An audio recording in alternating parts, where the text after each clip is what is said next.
Hello everyone, today is April 17th. Welcome to the first session, the Wyckoff Trading course, part 1. This is an open door class. I am pleased to see two groups of people today, the students that have already signed up for the course and our guest. For those of you that are new to our community, welcome. So I hope this will be a good opportunity for you to answer any question you may have about the Wyckoff methodology. And as we'll do in each of the 12 sessions, we'll dedicate at least 20 minutes or 30 minutes to delving deep into the current market outlook, which I think is extremely interesting today. As usual, this presentation is for educational purpose only. Please stop the recording and read the disclaimer in full. My name is Alessio and I'm pleased to be your teacher for the summer semester. I have a personal connection to this specific class, having been a student in the past, and I had the opportunity to work with Roman that patiently created this material over the years, Professor Bruce Fraser, and the whole Wyckoff Analytics team. So this is our schedule for this class. All the sessions are scheduled to begin at 3 p.m. every Monday. So if you live, for example, in Asia and other time zones where attending live sessions is not possible, not to worry. All the webinars will be recorded so you can watch them at your convenience. And don't forget, even if you can't attend the live session, you can still submit your exercise and questions. We'll review them. For each exercise, you will receive a quick feedback, which I believe is essential to the learning experience. And also, now each student has a profile page. So on the profile page, you will find the recording, you'll find the slides of each session and the homework. For the homework, guys, please remember to submit your homework as a single file, PowerPoint, PDF, or Word format. Let's say that your assignment requires you to submit 5 charts. In this case, please consolidate them into a single file in PowerPoint, PDF, or Word format. This will help us to personally review each submission in a more efficient manner. And we take the time to personally review each submission, guys. So this will make our life much, much easier. So please put your name, the course, and the number of the homework. For example, session number 1, session number 2, and then the name and so on. So this is my email address that you see here. It's Alessio Wyckoff Analytics, gmail.com. So for each homework, you will review a personal feedback, a short personal feedback. This session is going to last for about 2.5 hours and will be posted on our YouTube channel. For those of you that have not signed up yet, we have a payment plan. It's $283 per month. You can find it on our Wyckoff Analytics website. So this is the page here. If you have any questions regarding administrative matters, please feel free to contact Nancy at wyckoffanalytics@gmail.com. She's always happy to assist you. Now let's talk about the curriculum of this class, so the content of this course. The first 4 classes will cover the structure analysis. So we will review many examples. We will study the transition between the consolidation and the trending environments. Remember that as traders, one of our goals is to be able to identify the early changes in the market environment and capitalize on the uptrend by jumping on it as soon as we recognize it. Then we will delve into the Wyckoff phases and structure. Very interesting stuff. And even if you're familiar with the Wyckoff labeling, there are many nuances that we'll discuss together in depth. Sometimes there's a tendency to apply the schematics in a very mechanical way. And this is an extremely ancestral practice. So we want to focus on the principles behind the market structure. And once you add a strong foundation, you can easily navigate through various structure. I would say that it becomes almost second nature. Then we have part 2 from session 5 to 8, and we are going to study volume and price analysis. So learning how to read the volume is probably the heart of this course, guys. So we will also have a group exercise, and it will be fun, where we analyze the chart bar by bar. That's a very, very peculiar exercise. And all this exercise will be interactive. So I encourage you to engage actively and participate. We also discuss other concepts in this part, like effort versus result, volume spread analysis, or bar by bar analysis. We also studied swing analysis, many case studies related to volume patterns in general.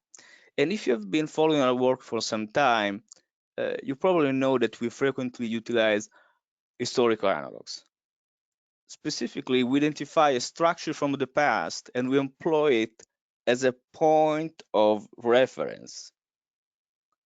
We love analogs. They're not just effective, but they also help to train our eye and spot differences in price and volume between various charts. For example, a student could come to us and say, I found a structure that looks like today's market condition. So we'll take a look at both charts and identify any differences. And even when the analog is not perfect, this relative comparative analysis is an excellent exercise that helps you to understand many nuances of the volume and price action. Then we have an entire section devoted to the comparative analysis, which I think is extremely important. I believe that this section is often underrated, but it's very crucial. Before even looking for setups, we have to be able to identify the asset that outperform the market. This is a simple but incredibly useful concept. If you think about Wyckoff or many other traders like of the past, like Livermore, they focused their energy on the best performing stocks because this chart provide us the highest probability of success. And today we're fortunate compared to the past because we have access to modern tools and scans. So we will show our filtering routine, some tools that we have developed at Wyckoff Analytics in order to save time in the selection process. Then we have session number 11, almost at the end of the course. We will illustrate trade management through examples and discuss important aspects like the point of entry, exit point, and then the stop loss placement. And then the final session will be totally devoted to Q&A, so answering any questions you may have.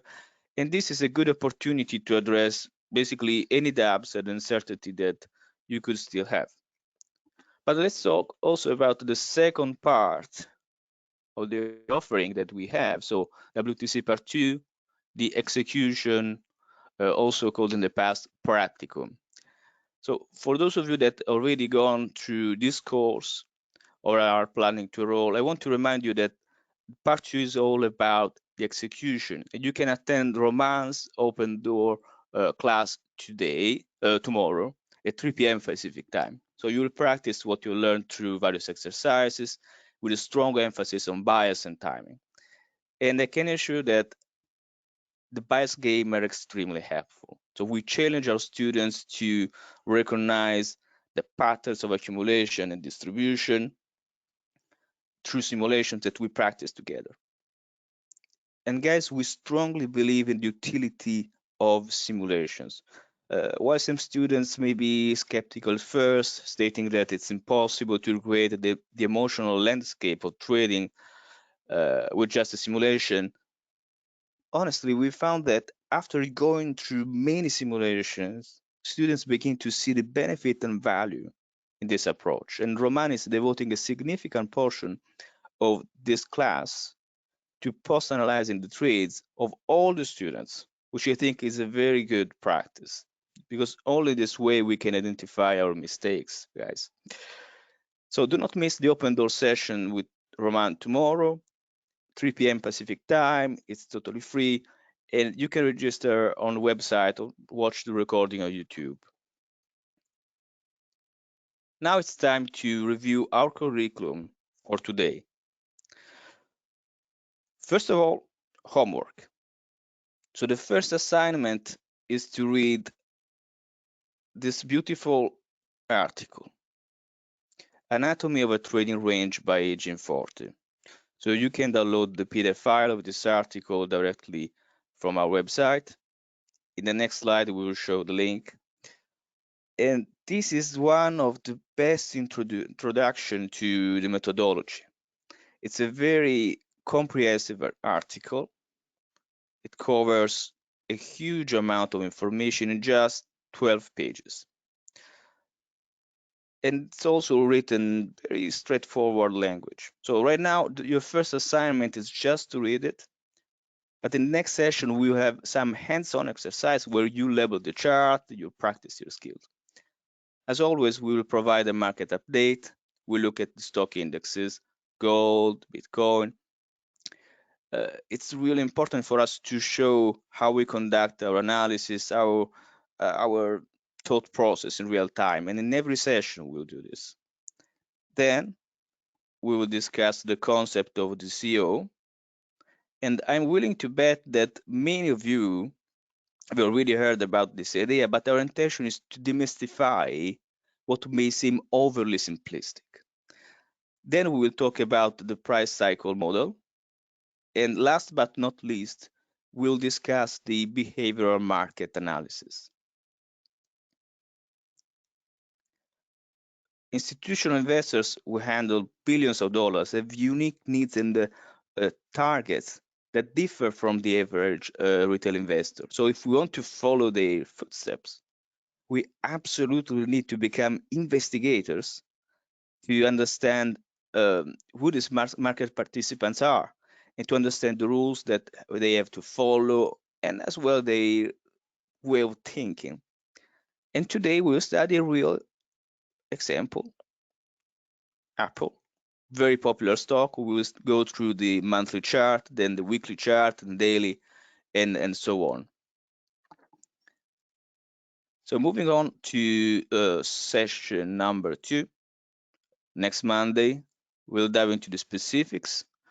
And so we'll discuss change of character, change of behavior, accumulation, distribution, and redistribution. So rather than trying to cram everything in a single session, we'll cover these topics over several sessions, to be honest. This way you can learn in a very effective way. So this is the assignment for the first session, just a quick read. And I also encourage you to visit your student profile page where you will find the short quiz. So it takes literally 5 minutes to complete and extremely useful for me to assess the average background of the class. You know, in the past, when this material was taught in university class in San Francisco, Roman and Bruce were able to assess the students' previous knowledge. In online class, it's much harder to do that. So please take the quiz regardless of your level. And don't be shy about your initial score. It is a little importance to me. What I'm truly interested in is your progress and growth throughout the course.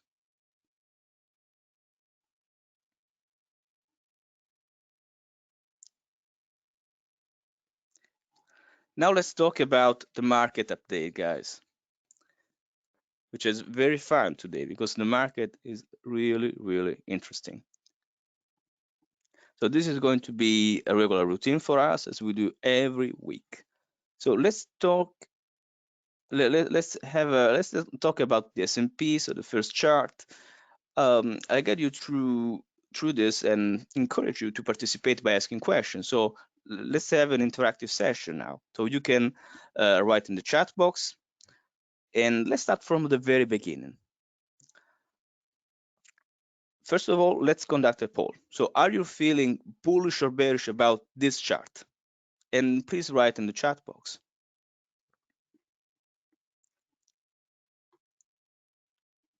Bullish, bullish, bullish. Do we have some bears today?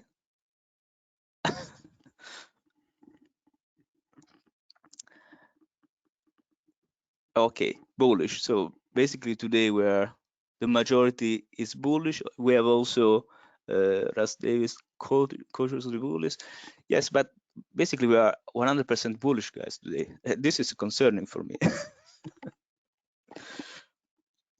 So what's the environment on this chart from January 2022 to June 2022? So lower highs, lower lows, classic definition of a downtrend. Now, what are the characteristics of this move to the downside in mid-June 2020? So let me rephrase this. What distinguishes this reaction here, for example, from the first reaction of the January peak?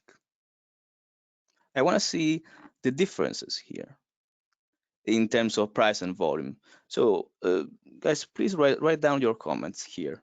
In terms of characteristics, what is the main difference between this reaction and this reaction? We know that the context is different. So this is a break of the firmer uptrend, well, this is a stopping action. But let's try to dissect all the difference that we see.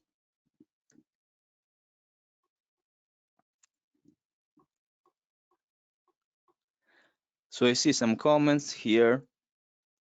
So the second reaction is larger. Actually, if you measure these two reactions, you will find that they have almost the same extension. Then let's continue. What you see here on this reaction, how do we compare this with that? The reaction in June is faster. Yes, yes. So the bars of the second reaction are bigger. Correct. And look how quickly this move to the downside unfolds. So in just 3 days, 1, 2, and 3, we travel the same distance that we have covered in 7 trading days in January. So there's definitely some acceleration here. You generally have this acceleration, some sort of news that worsens the sentiment among market participants. And in this particular case, if you recall those days, market participants were quite anxious about the possibility of the Fed increasing interest rates. So the velocity of the reaction, the spread, the volume, all these characteristics refers to what we call the character of the reaction. But in terms of result, we know that the character is quite bearish here. But in terms of result, what does this reaction achieve? So the first reaction is able to break the previous low. Look at the extension below the previous low. So we break this local support, and then the support turns into resistance. What happens instead on the second reaction? We have a marginal lower low, especially from here, if we take this from here. So we break the low here. Do we have precise in our observation? So we need an objective way to measure this small result. We can measure the extension below the previous low, and we can also quantify the number of progressive closes that we have below the low in May. In other words, we can count here how many closes we have below this level. And this is extremely important, guys, because you need like a guide and a routine that helps you to identify a potential selling climax with no result to the downside, or the very limited result to the downside. So this is a very peculiar structure. Let's dissect it. So we have these two big down bars here and here. And after that, the price quickly recovers. And these two attempts to penetrate again in the May level fail. So we have like this price action where we undercut, and then we have two tests on low volume. In other words, price spend a remarkable amount of time in this area, but it's never able to break this level. So now let's look at the volume. So both reactions show very high volume. High volume always indicates institutional activity. Institutions do not trade small accounts. They require significant trading volume to operate. They need size. And their size creates a visible mark on the chart, the volume data, which we can distinguish and interpret. And that's our goal, to identify the points of the chart where significant players, big players, including investment banks, and later in the session, we explore several kinds of market participants, step in and buy the market. So on the first reaction, the volume increases because institutions are unloading their shares in anticipation of higher interest rates, in anticipation of unfavorable condition for stocks. On the second reaction, volume increases locally. So we see institutional participation again, but price is not able to break the previous support. So for a few days, price reside below the support, but it quickly come back and make two higher lows. In other words, there is a counteracting force that emerged during this mini panic in the market, purchasing the asset and preventing a significant drop. And then these two tests, 1 and 2, tell us that the selling pressure, at least for some time, is exhausted. Strong buying, poor selling. And what happens next? The increase of demand, which was previously hidden since institutions were buying on the way down,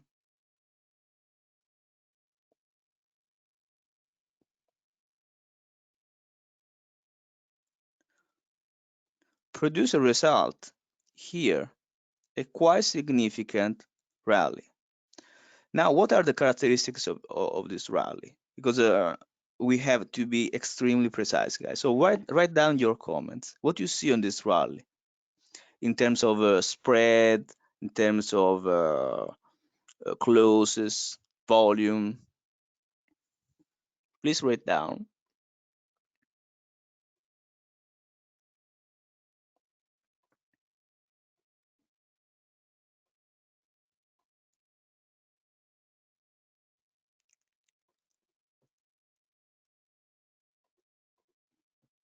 So volatility on the rally is wider.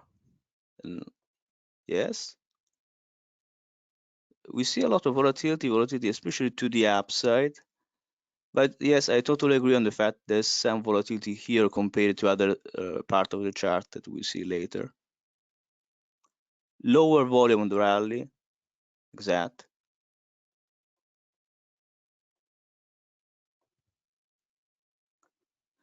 We have another question. What are the characteristics of selling climax? Yes, we will see later. Now we're just like studying this chart, but we will study all the characteristics in a very specific manner. Don't worry. So the rally has below average volume, but it's a significant rally. It is longer. Its extension is much more significant than what we've seen in the past. So it's a change of behavior.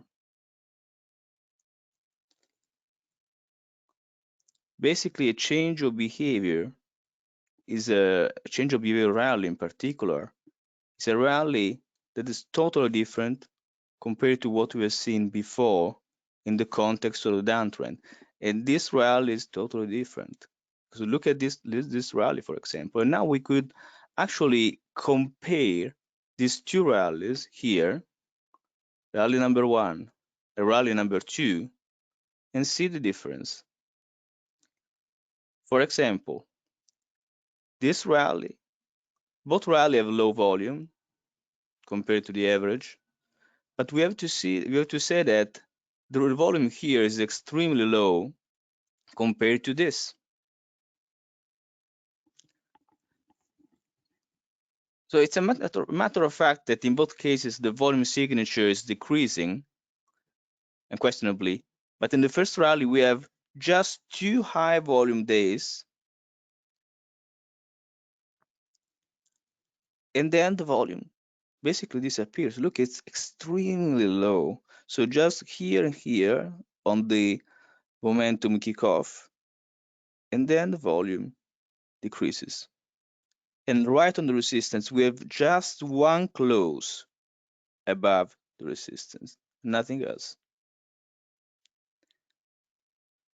On the second rally, instead, we have several closes above the short-term resistance. The volume, yes, is decreasing, but is considerably higher than the previous rally. And also, we have to keep in mind that the part where the volume decreases is just the final part where we have the failed breakout here. But the volume in the first part of the rally is still quite strong. And we see all this bar here and here, which have considerable volume. So they are not like low volume bars. And the extension of the bar is quite high. So look at this. We have this small bar here,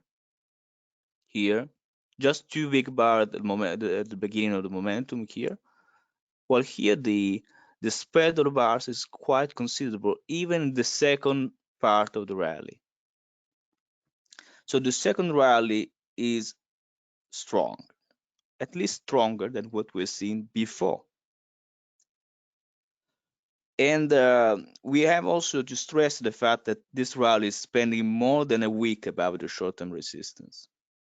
And this is another clue that buyers are now in a slightly stronger position. So their effort are still not enough to reverse the trend right away, but something is changing behind the scenes. So we want to try our eye to recognize these very subtle and gradual changes, guys. It's extremely important.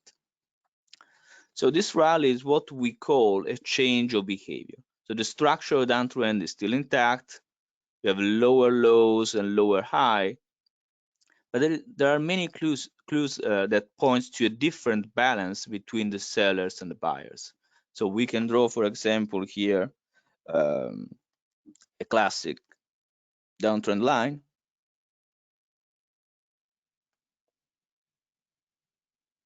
So the rally is still contained in the boundaries of the downtrend.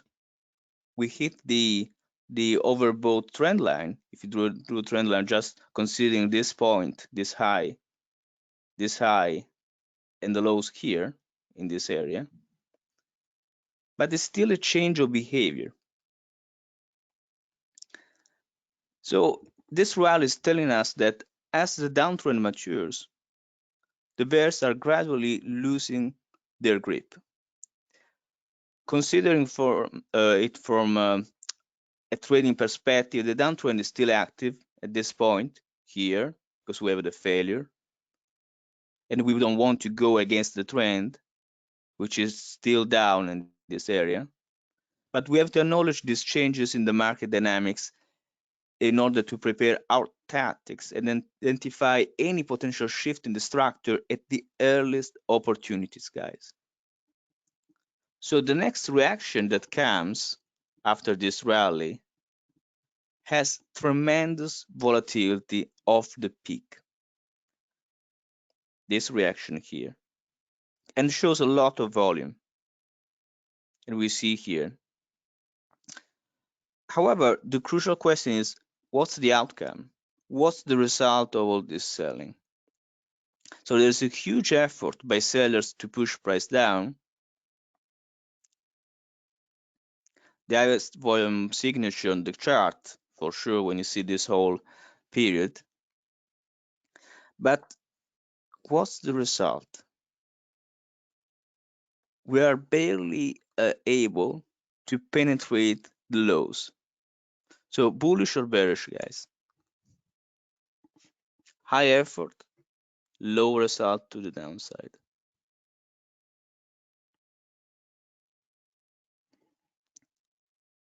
Perfect. It's bullish. So it's a textbook example of effort versus result, and we'll review this concept. So this is the first. If this is the first time that you find these terms, do not panic. We explain all this from scratch, but we still want to show our logic here. So this price action could be seen as a spring on higher time frames. For example, weekly chart. So we penetrate the support, we retest, and then on slightly lower volume here, for example, we have even have a mini spring event here. So the market is fractured. So it usually happens to have that the spring of the spring. And then what happens? We finally have this bar with a lot of ease of movement to the upside. So look at these big upswing bars. It's the first time that we see a bar like this, especially this that rally on news in this market. It does not happen here. It does not happen here. It happens here for the first time. And I still remember that day. It was like surprised by the fact that the price was able to travel with so much velocity on news. So the test created higher highs and higher lows here. And then we have like many indication of bullish behavior, especially after a long prolonged period. The price experienced these bars in response to the news. And at this point, we realize that we finally have some clues of bullish behavior off the bottom of this structure. So this is exactly what we see here. These large up bars here are telling us that the selling pressure that was so ominous before now is diminishing, and price can travel to the upside with more ease of movement. So there are still multiple resistance levels. So this is not the signal, the ultimate signal for the end of the bear market, but at the very least, we can infer that in the short term, sellers are exhausted, and we are in the midst of a short-term upswing. And by the way, it's important to note that when the index experiences a 15% move like this, we generally see larger moves in individual stocks and sectors. And we've seen that stocks like semiconductors, for example, have performed very well throughout this period here. Honestly, I think that the most difficult spot on this chart, at least for me, was this reaction here. So it's mid-December, nearing the end of the year, and institutions need to trim all the positions that have underperformed and are impacting their portfolio. So this phenomenon is known as window dressing. However, this volatility in price is not reflected on the volume signature, which is still average, and direction stops above the support of the significant bar. So this is the level. So this is the last significant bar. This is the level where buying has occurred before, and the price is not able to push below. So what happens, guys? Why, after all this supply here, all this velocity to the downside, we are not able even to touch the support of this important bar? There's a hidden force here. So buyers once again are supporting the same level where they have previously bought. And it's crucial for us to identify this level where significant buying or selling has occurred and observe how market participants behave. For example, if we notice consistent selling or buying, in this case buying this level, we can be more confident that the market is undergoing absorption, at least in the short term. Now let's compare these three reactions. So the reaction in June,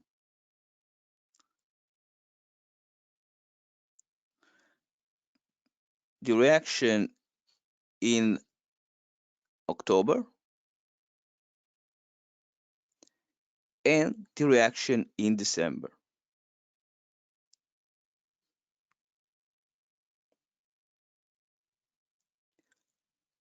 So the question is volatility contracting or expanding?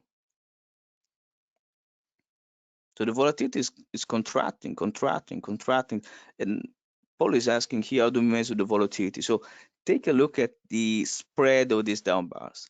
So the initial reaction went swiftly to the downside with large candles.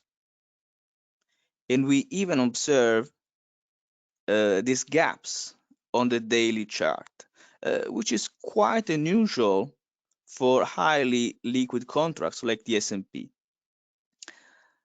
Now let's identify the largest down bars on the second reaction here. Yes, we see here this large bar, this big bar, but all the rest of the move is comprised of small spread bars. So there is some friction here as we move to the downside. If we zoom in on this move and we observe it on the intraday, we'll notice that the price is not moving smoothly, but instead goes ups and down. It stops and continue, and then stops again. So all these micro pauses are warning us that there is some demand present attempting to halt the downward move. So buyers are not in control, but the balance between bears and bulls is changing. On the third reaction, we just have a single large spread bar. So look at this, nothing else. There's definitely some selling on the top of the local trust here, but this selling is way more mute than what we've seen before. Here, especially this level, this magnet level here, here. So the aggression, especially in this bar, is present on the character of the reaction, which is quite quick. But the result to the downside is very poor.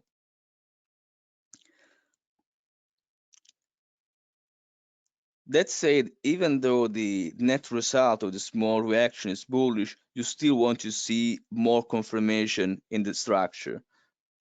So remember, a potential higher low like this has to be confirmed by a test, a higher high, or the break of the local resistance, in this case here.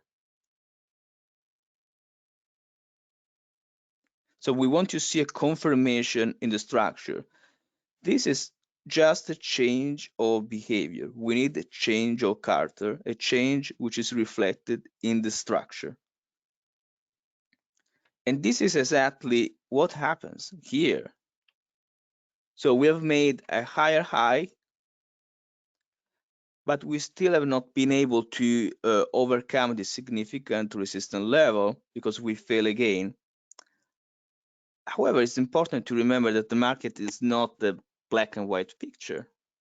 So we need to look for nuances that contain hidden information and therefore can give us some kind of edge. So let's look at this point here. How many closes we have in proximity of the resistance? So we are 11 days. It's not an instant rejection like we had on the previous rally. So just one bar and then boom. So the rejection comes right away here, but the next reaction is more interesting. So the catalyst behind this reaction here was the crisis of the regional banks, and the Federal Reserve has shown a prompt reaction to avoid larger problems. From a tape reading perspective, we see that despite the significant increase in the volume in this area, the result to the downside has been very, very minimal. So high effort again, and low result. Oh, sorry. And low result. So despite a lot of panic selling in this area, we have managed to make a higher low, and now we are close to break the resistance. The overall volatility is contract, and the approach to the resistance so far the best that we've seen from the beginning of the trading range. Also, look at this downsloping resistance here. So this is a classic apex formation, and apex are well known for their contraction of volatility, which is sometimes difficult to interpret in real time because you can have like an horizontal resistance in mind. But this resistance, as you can see, is valid here. It works here, here, here. And now look at this interesting test that we're seeing. So basically breakout of the local resistance, then we test. And today, what we have, so we had some supply on Friday coming in, and today's bar is extremely interesting, guys, because we finally have an attempt to have a breakout and then a bar, a test bar with a demand tail and decrease in volume. So this is still encouraging. So the outlook for this market is still bullish so the long side. In case of negation, so in case let's say that tomorrow we have a negation bar and we break to the downside, and we have the earnings, so it can always happen, even though the tape is extremely bullish at this point. The key here is to preserve this level, this resistance. So let's say that this resistance turns into support, still bullish, still extremely bullish. And so we know that today's price action was constructive with like selling on the open, buy on the close. So it looks like a classic low volume test.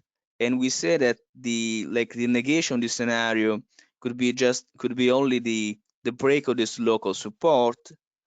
And then we are talking about a very low probability scenario at this point, but we have to consider also the disconfirmation of our primary scenario. Would be a break of this area. Why a break of this area? Because this is the point where of the structure where we have seen a lot of institutional buying. This high volume is basically telling us that institutions are buying to this upsloping support. So if we break that level, that would be a total negation of the scenario. We could break to the downside. So it's extremely important to preserve this area and show that institutions are consistent in their buying. They're not just buying one day and then they regret. But so far, we see evidence of absorption. So our primary case is for higher prices, and we'll probably try to penetrate this resistance and then this resistance. So this is our short-term outlook for the market. And this is how I analyze the chart by extracting the story behind it and deducing the direction in which institutions are positioned. But now, guys, I know that there's a lot of concern about the S&P, because how do we justify this bullish picture despite the negative economic data we know? So we know that inflation is slowing down, but so far it's still damaging the economy and business. So if we look back at history, especially in the 70s when inflation was very high for a decade, we can see that the stock indexes were fluctuating within the boundaries of a massive trading ranges. And this is our high probability scenario for the next months. So we can have a rally in indexes where a few sectors are recovering and lead the market close to the old highs. Something like this. So the volatility should contract again, and we attack all this resistance here. And then we stop, we consolidate, and we come back into a larger structure, multi-year structure. So basically we could form some trading range in this area on the top. We can spend months there and then fail again. And the second leg down could potentially occur when the economic data deteriorates, reflecting the tight money environment created by the Fed. So if this scenario materializes, you need to think like a swing trader.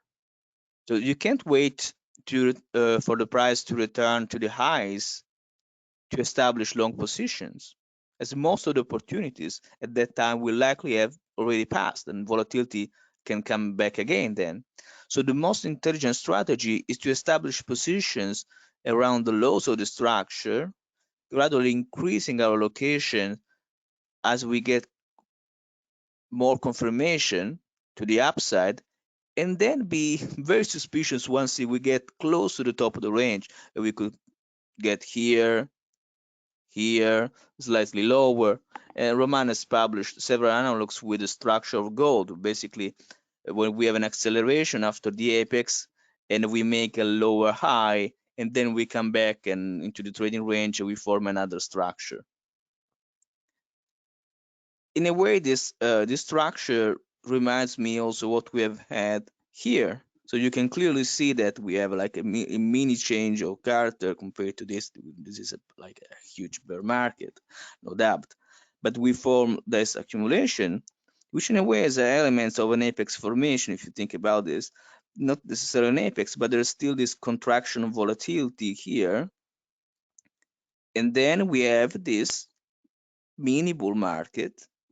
We fail at the resistance, we come back with acceleration to the downside, and we have this beautiful structure. So this could be a multi-year trading range.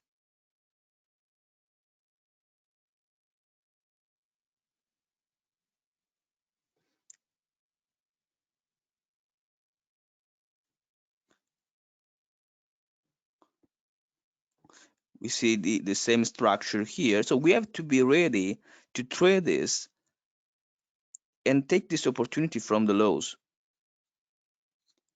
Because once we get close to the resistance, it will be extremely difficult to time a failure. It will be extremely difficult to look for other opportunities, because the room that we have to the upside will be extremely limited. So we have to be good tactician at this point.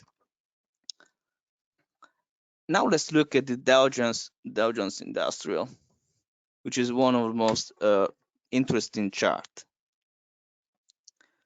So we have established the low in May and October 2022, like many other indexes, but something is different on this chart. So guys, when you mentally compare this chart to the S&P, what catches your eye?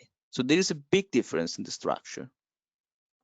So just you can write down what is the strangest element on this chart compared to what we have seen before. What stands out here?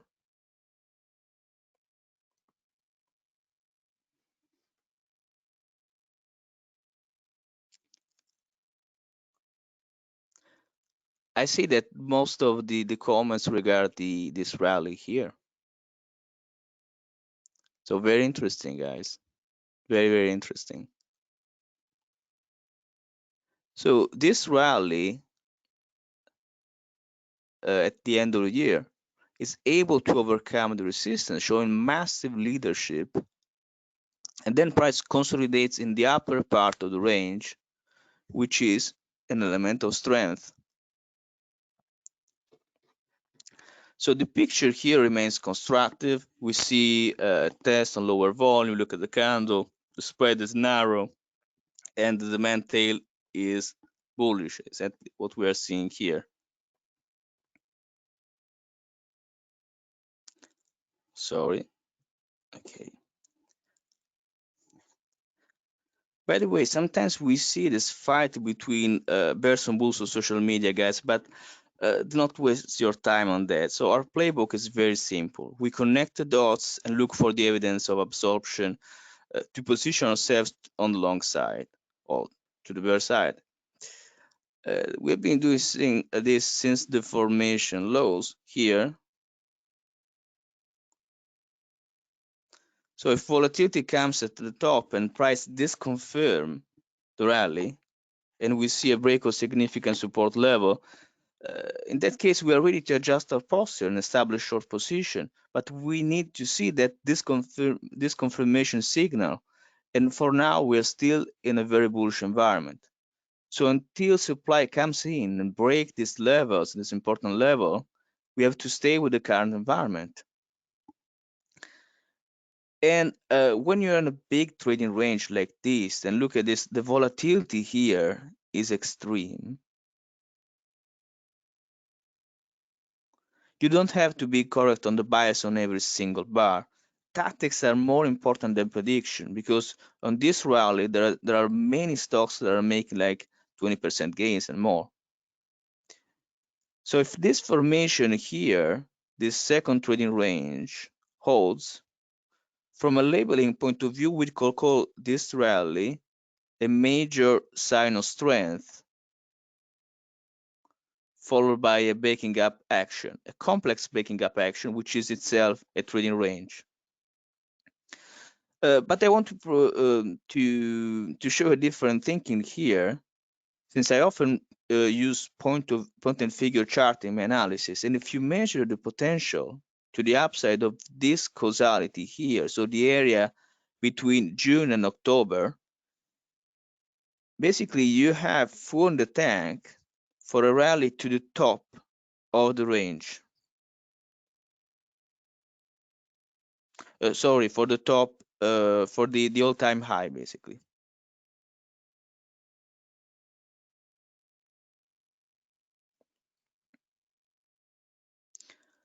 And if you take the count from this area, so basically this trading range, you have a confirming count. So this is really impressive. So this trading range can be actually interpreted as a reaccumulation in the context of a major uptrend. So you take the count from this range, it confirms the previous objective. This is called a confirming count when two counts pointing to the same bullish picture. And honestly, I wouldn't take the whole count from this point from here for now. It looks too much for now. So when you have like such a complex trading range with a lot of volatility in the first part, we have to be extremely conservative in our count. So we just focus on this structure and then this structure. So we take these two pieces separately. And right now you can see that this is a local spring here with the volume increases, with volume increase, and the rally here is very strong. This is exactly what we want to see after a local spring lows, a strong rally that overcomes the resistance. So we are still not able to overcome the resistance here. We could even stall for some time, even though the rally is intact. But let's say that we get close to this resistance, then we have another test. it will still be a bullish structure. So the bullish structure so far has not been invalidated. We know that we have the earnings, but the trend for now is still to the upside.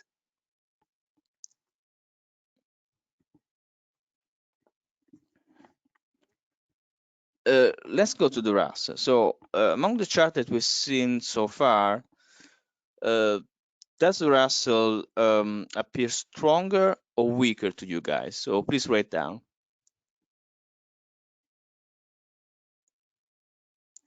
So weaker or stronger than what we've seen before?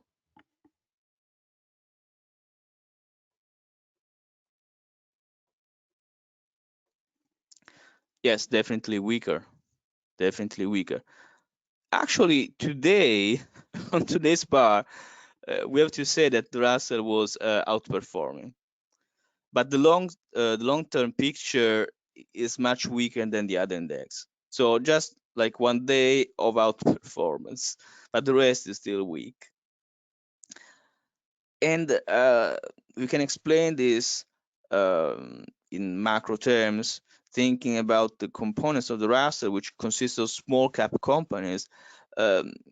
These stocks are closely connected to regional banks that have experienced a major liquidity event in the past month. So this event here that we can see on the chart, clearly see here, served as a catalyst for this fast reaction with extremely high volume. And the volume signature is impressive there. However,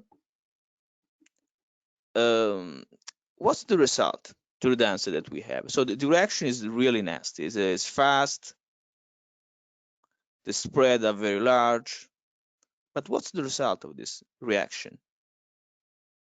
Bullish or bearish? So let's not think about the continuation here. Let us think that the chart ends here and stops. So we know that we have a stopping action here. What's the result of all this high volume that we see to the downside? Higher low, higher lows, yes. So it's still a higher low in the context of this structure. So even the weakest index so far is showing a higher low, which is constructive. And when you look at the testing process so far, we see that the testing action has produced 3 marginal lower lows, so followed by a major higher low.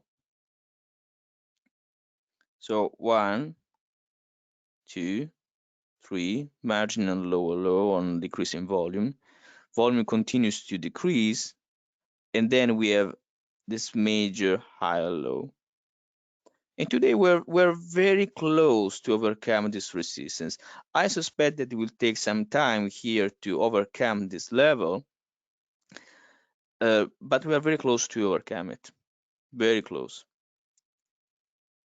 So the point is that to confirm this low, so this whole formation, and finally say this is a higher low, so this is potential phase C of a large accumulation structure, phase C, with a question mark, guys.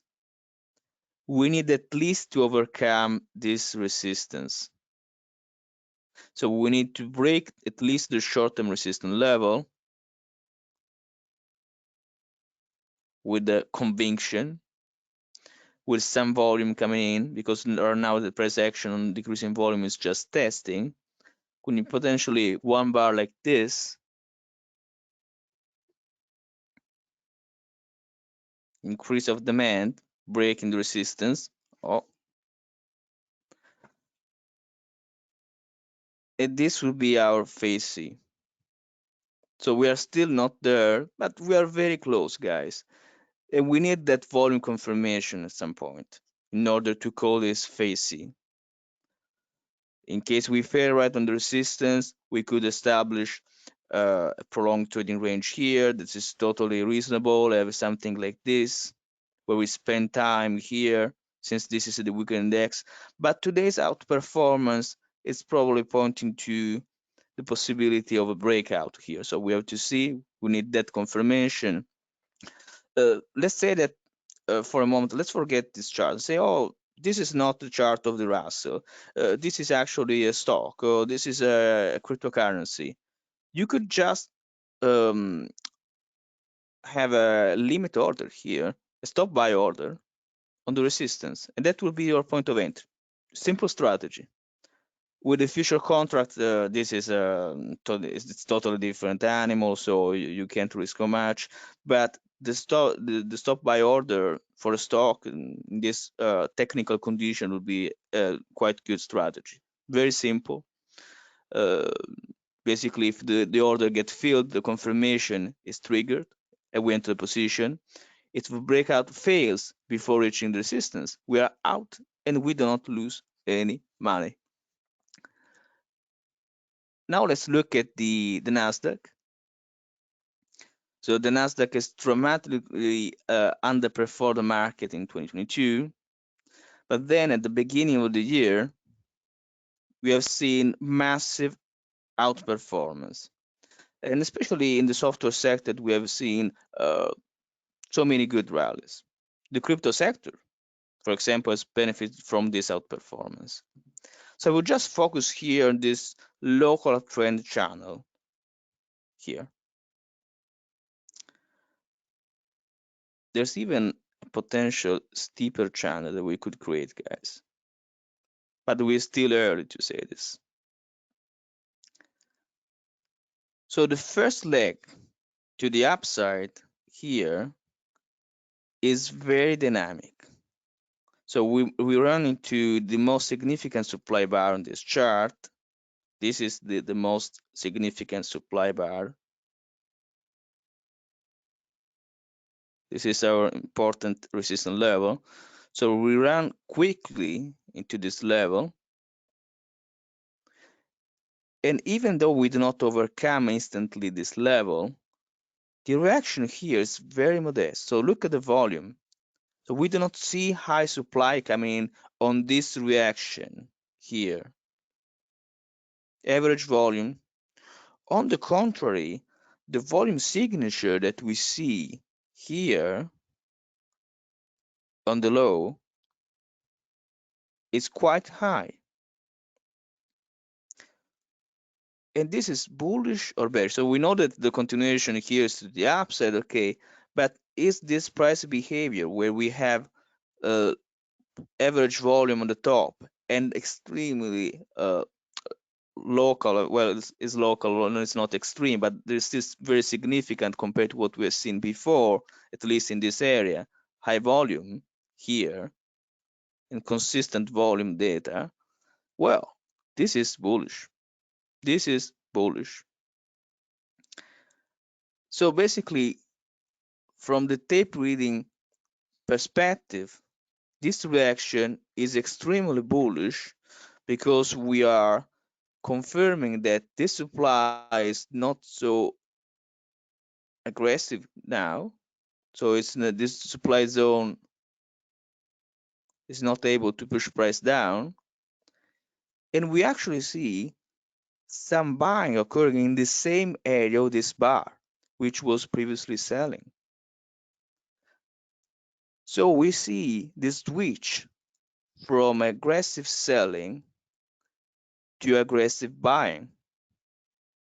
And we can even draw this beautiful trend line here. So this price behavior is still constructive. And now we are like overcoming this local resistance created here. And we have seen that it's been respected here, here, here. So overcoming and testing. So today's price action is constructed. So we are testing. We have to say that now the Nasdaq index is underperforming after this beautiful outperformance that we had for months. So and other indexes are outperforming right now. So this price action with this mini trading range compared to other charts is less bullish. But the price action so far is still interesting, it's still constructive. And look at this price action here. So we are testing in the upper part of the last bullish bar. So there's not a lot of supply there. We could still continue, spend some time in this trading range, for example, retest even the, let's say that we have bearish earnings from companies. We could even retest the support here. It's totally possible. So the support of the trend channel. But so far, we still have to see on the bullish side. And in case we break this traction, this short-term structure here, so this local uptrend that we see, and we find demand here, the overall context is not changing. So still in a bullish environment. I would say that only the break of this oversold trend line would create some trouble. So we have to be extremely careful in case we get here, we do not have a lot of volume, a lot like instant buying there. That would be a concerning picture. But so far, we're like in the middle of this channel. So it's not like the best edge to trade unless you are looking for intraday trades. You're looking for like stocks that are inside this this index. But the direction is still to the upside. Then we have gold. So although we expect gold to break its all-time high, in the short term, there appears to be some shortening of the thrust here in this area. 1, 2, and 3. And we have not made significant progress.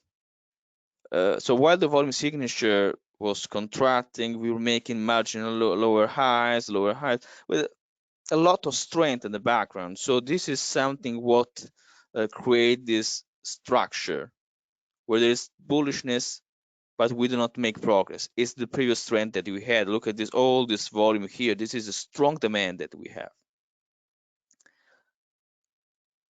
So today's bar is still like, at least we are like penetrating this local support and having some kind of demand coming in. But I would wait at this point because it looks a bit overbought to me. We're like testing the overbought trend line of the channel. And I can't exclude like a short-term consolidation at this point. So we could like spend some time here trading, retesting, for example, tomorrow the highs, and then we could even retest the support of this trend channel. It's totally possible. So right now I think it's very premature to make a call here, since we are just testing this line, and there's still some demand here coming in to defend this level.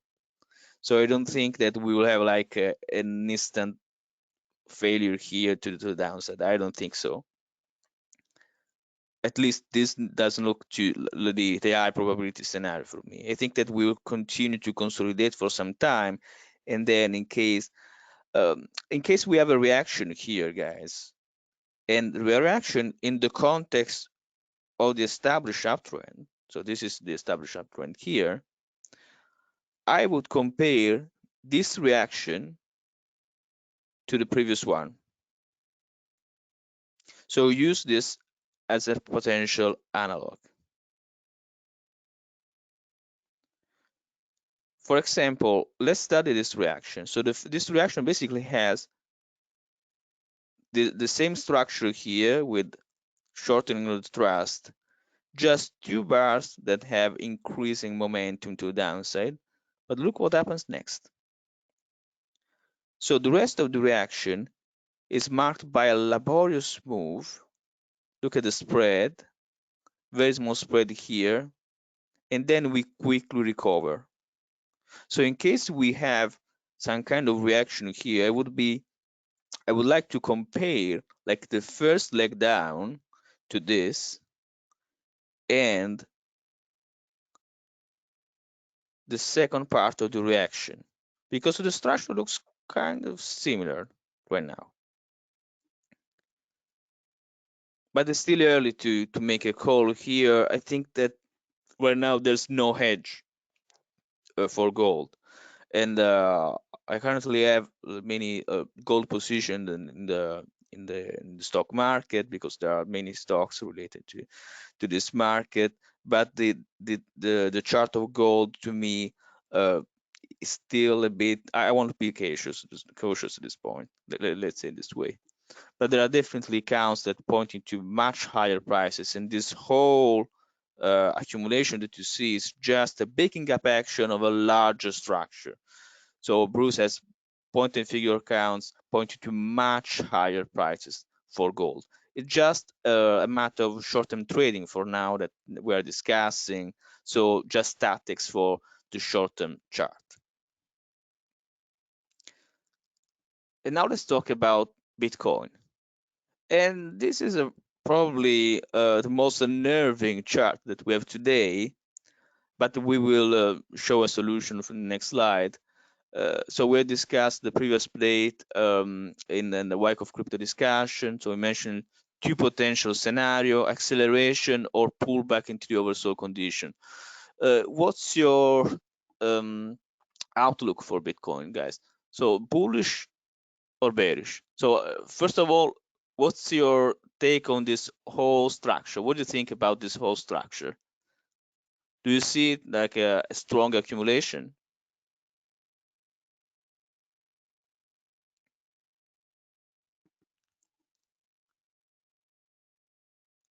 Scrolling all the comments here. Yes, it's definitely a strong accumulation. We'll discuss all the characteristics of this accumulation. The structure here is a bit complex, I have to say, since we are in this strong uptrend. Oops.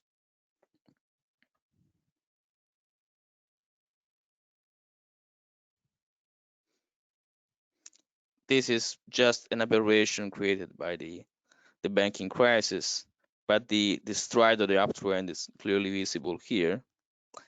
And we could actually spend some time here consolidating, while the rest of the market, or the crypto market, for example, this could be the scenario number one, that Bitcoin consolidates and the rest of the altcoin market outperforms. We do not see a lot of demand or supply, even on today's bar, guys. We do not see that. But the demand is gradually deteriorating. The encouraging thing is that the demand for the altcoin market, if you look at Ethereum, if you look at other charts, is definitely increasing. So that is the part we finally see some rotation into the altcoin market. So Bitcoin is a bit mystery right now. We could have like an acceleration, scenario number two, still possible, or a pause, some kind of short-term consolidation in this area, and a pause to a pullback in the context of the bullish uptrend.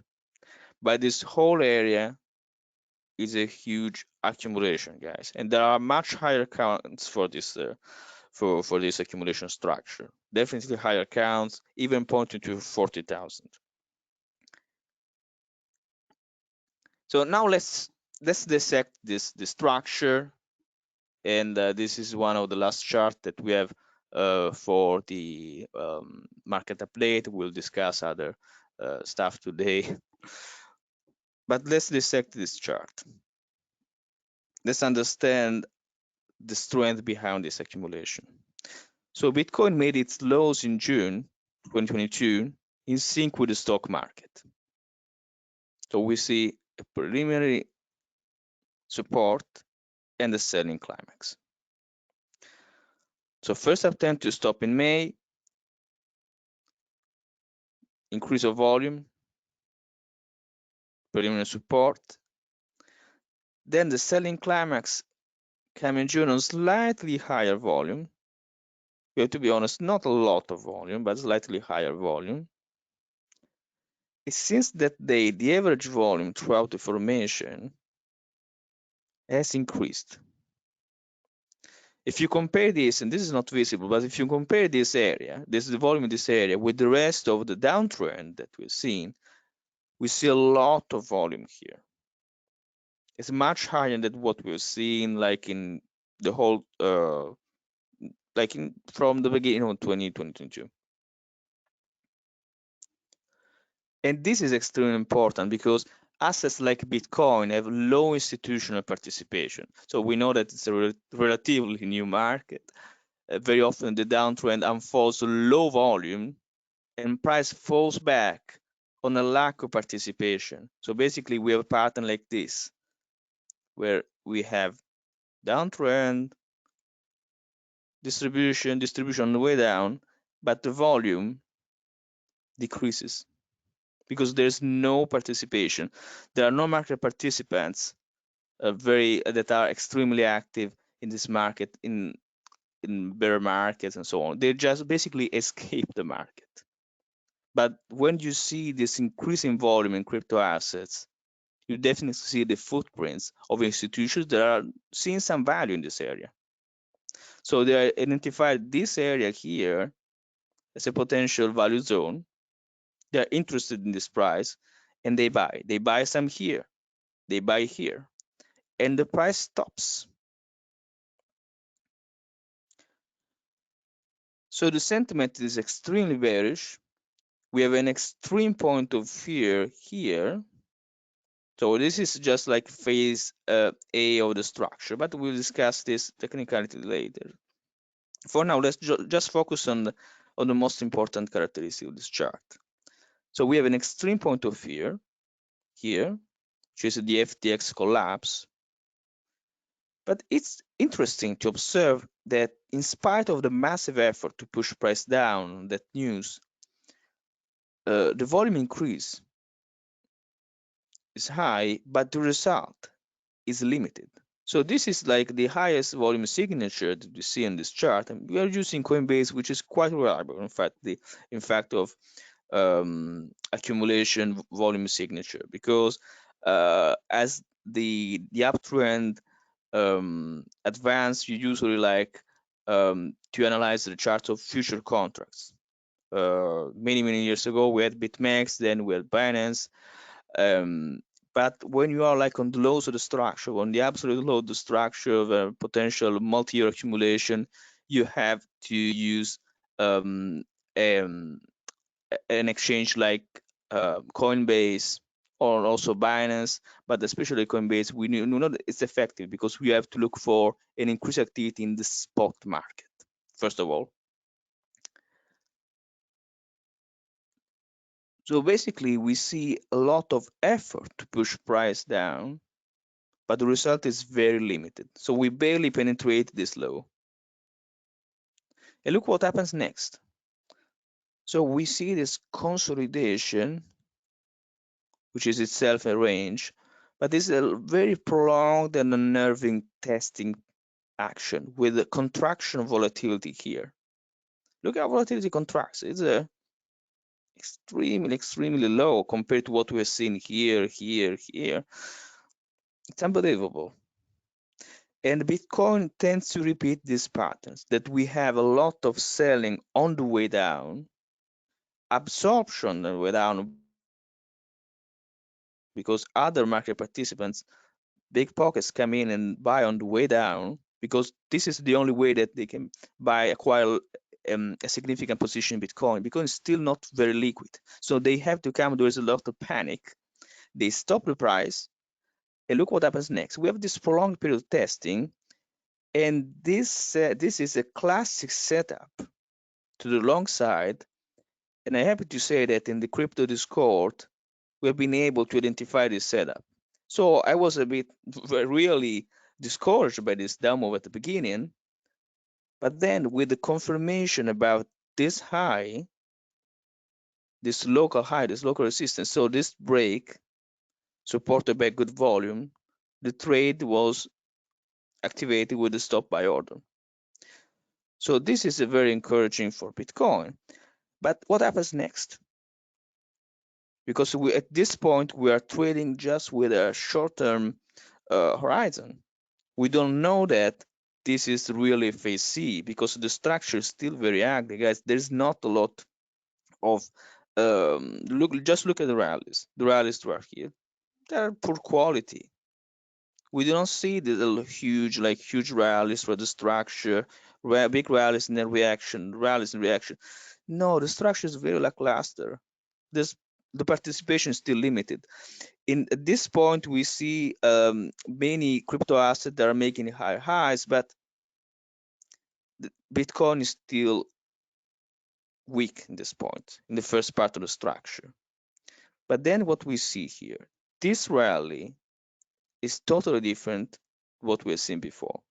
So we are establishing a trade here to the long side. We expect a rally, but we don't know what kind of rally we have. But once we have these first bars here, which have like a lot of volume and spread to the upside, we recognize the characteristic of this rally, which is a short covering rally. So there are many bears that continued shorting this market here. It's been profitable. But once we have this big rally with such a velocity to the upside and this volume signature, this rally is punishing all the bears that are shorting Bitcoin. It's a change of behavior rally, the larger rally in the structure. So we repeat this concept over and over, but this rally is telling that something is changing in the behavior of price, in the volume, price action. But the change of behavior needs to be confirmed by a change of character, so a reaction that tell us that basically we are making higher highs and higher lows, and we are in the context of the emergence of the uptrend. And we have this here at the beginning, and then look at what happens here. There is a beautiful liquidity grab, and this was quite difficult to catch real time, guys, because it was on Sunday. So unless you were like trading here, unless you had like stop buy order at this level, okay, that was possible to catch. But in the best case, you could come actually later on. So on this bar, for example, trading not with future because at this point it was too risky, but just with the spot position, or maybe even slightly higher, using like stop losses and so on. But this reaction is extremely interesting because we have the liquidity grab that is not able to penetrate or destroy the structure. We just stop here in this area, or if you want, guys, exactly at this resistance. So this is the level where this original selling pressure from the FTX event has occurred, and we stop very close to this level. So basically we penetrate, we spring this level, and then look at the velocity to the upside that we have. So this is already set up like a very weird spring setup. In real time, I repeat, this is a setup for like a Sunday traders. It's extremely difficult to catch this real time. But I am happy to say that Roman and William that were discussing this liquidity grab, actually we're looking at this level. And now we are in this very complex formation here because Bitcoin likes to fool us and spend time consolidating, but very often the real price action occurs in the rest of the market. So I would strongly encourage to look at the rest of the market, the altcoin market, and we have a slide here because at this point where we just consolidate in this traction, we form this like trading range here. Trading Bitcoin is not very profitable if you're a short-term trader. It's more interesting from a swing or campaigning point of view.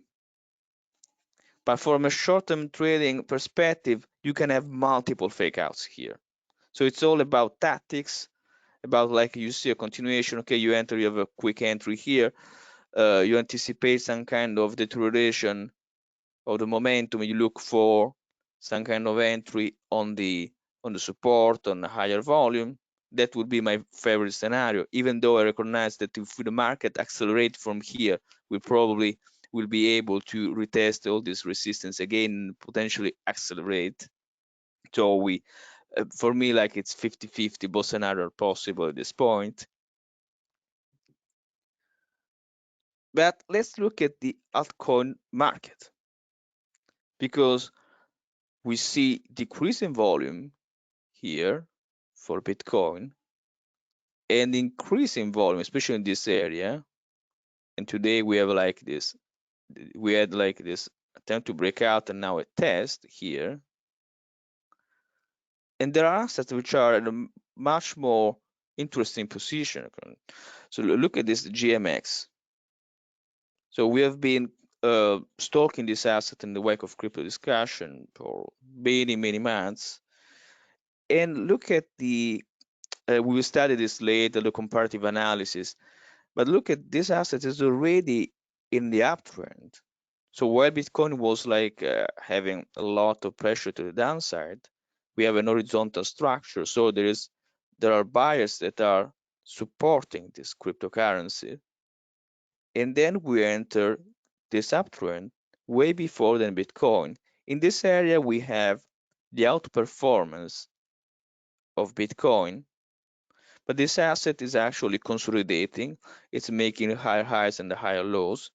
And in case we will be able to break this resistance, I can't exclude some kind of consolidation still here. But look at this. This is a logarithmic scale. So this is an arithmetic scale for Bitcoin. This is a logarithmic scale. So it means that if we have like another leg to the upside here, there's more money to make. So just an idea, we'll discuss this these setups in the Wyckoff Crypto Discord. You can join us if you want. But I think that this rotation to the altcoin market could be extremely interesting. And now let's talk about the last two charts. So crude oil. I don't think we have a lot to comment here, since most of the work has been done by Romano, this beautiful setup. So a classic example of effort versus result, extreme condition of the downtrend. So Roman detected a nice spring setup, very spring setup compared to what we've seen. Like this is not the ideal spring, guys, since there is a lot of aggression to the downside, and we still penetrate the local support, which is this support, and the penetration is quite deep. But it's very tradable when you think about this test here, because look at this beautiful test, a classic low volume with a demand tail test. So this makes this entry possible, basically. And we have this strong gap here, and now we're testing the resistance. So the idea is that we are like recovering here, and we will try to retest the resistance here, this trading range, even though I can't exclude, guys, a comeback into this support in case we stall for some time, we are not able to create higher highs. But even something like this, we have no evidence so far of this reaction, but even something like this will still be constructive, in the sense that we are still trading this downtrend channel from the oversold condition to overbought condition. And once we get close to the resistance, we could analyze a potential change of behavior. So this is our playbook. We trade the spring, we look for the character of the rally, we look for potential short-term opportunities to re-enter the position. And once we develop an interesting rally here that breaks the resistance, for example, we can look for other setups. Otherwise, the trade is just closed on the overbought condition. But this volume that we're seeing is quite significant. So we can't exclude that oil, especially if the market wants to go to the upside, as we see, could actually rally for some time. It's still early, so we're just in a swing term trade, but this chart is definitely interesting.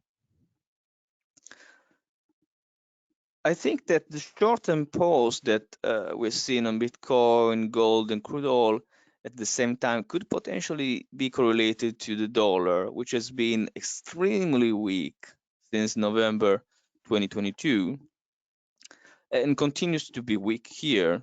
But we are now at an interesting level. So this is a local support, but also like a multi-year support. So we do not any evidence of demand coming in. But look at the volume, guys. The supply is extremely low. So it looks like sellers are not able to create further pressure in the short term to break local support. I suspect we could even try to spring here, have some short-term rally, quick rally into the resistance of the channel, and this price action here with some velocity could actually create some pressure, short-term pressure for assets like Bitcoin and gold, and then we could have a local uptrust and fail again in the context of this channel. So this is possible. So we could have like a short-term opportunity where we spring and then we have an uptrust and we have the continuation of the uptrend. And we have to observe the dollar since it's been so weak for so much time. Now we are at an interesting support. But the background here is extremely, extremely weak. And by the way, guys, there's something in this chart, and especially on this channel, that screams bearishness. Are you able to identify the most bearish element in this chart? So the bearish behavior could be a rally, could be a reaction, but what is bearish here? Volume, no, I think that the price action is way more telling in this chart. Yes, we have like distributional move here.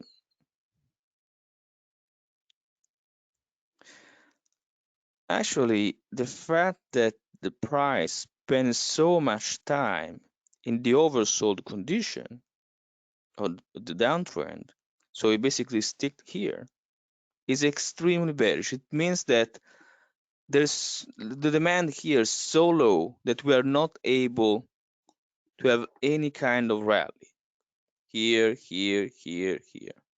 So this is a strong elemental weakness. Then we have this counter rally, and we are now in this very specific juncture.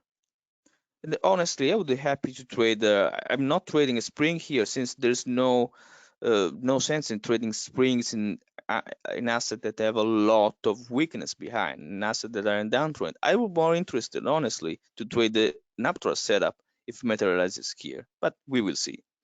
In any case, I have to keep an eye on the dollar and other assets on interest rates charts because this asset, like quick moves, can produce some short-term weakness in Bitcoin, gold, in the context of the larger bullish structure.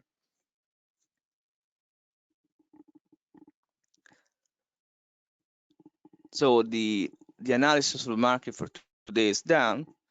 Now, just let me recommend if you trade stocks, you can join Bruce and Roman each Wednesday at 3 p.m. Pacific. And Bruce has a deep knowledge of the business cycle, has experience in the industry. He's also a world expert on the Wyckoff point and figure analysis, which is fascinating. I'm sure also you know Roman. He's a phenomenal tape reader, a very diligent teacher. And every week in this class, they analyze the sectors, they analyze the stocks or groups, And even when discussing the macro conditions, all the ideas present in this chart in this class are actionable. And there's always room for students to submit their charts, their candidates. So this is the Wyckoff market discussion, and I highly recommend this product. But if you focus mostly on cryptos, 2 years ago, Roman and I have started a new project, so the Wyckoff Crypto Discord. This is our Wyckoff Analytics channel totally devoted to the crypto space. So each week we host a 30-minute webinar where we analyze the market condition. We start with the stock market index, and then we focus on the tech sector and proceed into cryptocurrencies. So focusing on the price action of Bitcoin, Ethereum, and other altcoins. So during the webinar, we usually discuss tactics, points of entry, capital allocation strategies, and you will find a chart also. So this is the webinar, but you will find a chart, which I think is extremely useful, where you can interact with fellow students, submit your charts, ask your questions about tactics. I'm always happy to help there. And the subscription is quite cheap. It's just $49 per month. So you can visit our website or just look for Wyckoff Crypto Discord. And also let me recommend this great product by our scan expert, John Colucci. So John generates his watch list based on the Wyckoff events. So if you guys are busy and you trade stocks, you don't want to devote too much time in the stock to stocks and analysis every day, you can quickly go through this list, and you will find the stocks organized by Wyckoff events, and this is so rare. So basically, is all the scans are made following the Wyckoff principle and event. We have, for example, 10 stocks in the strong sector showing spring setup, then 20 stocks in the strong uptrend with the reaccumulation and continuation patterns. It's a well-organized list, and you can click on the names and the links basically send you directly on stock charts. Very, very practical. But now it's time to discuss Wyckoff himself. So let me say that if you are interested in his biography, we highly recommend a series of articles written by Stella Shova. And Stella Shova has been a guest of our Wyckoff, our best of Wyckoff event 3 years ago or 4 years ago, if I remember. And was a great presentation, and that presentation is still available for free on our website. This article presents a fascinating perspective on Wyckoff career, his contribution to the field of technical analysis and trading. We have to say that Wyckoff was not the first person to use tape reading on Wall Street, but he had a multifaceted personality. He was an entrepreneur, a journalist, a trader, an educator. So what he did was to organize and simplify the strategy used by big traders like Jesse Livermore, JP Morgan, and he was turning them into a method that could be learned and applied by the public. So thanks to his activity of journalist, he was able to extract piece of knowledge from many insiders from the industry. So he founded the magazine of Wall Street and helped many common investors survive the 1929 stock market crash. And this is very important, since every good traders went boom and bust in those days, guys.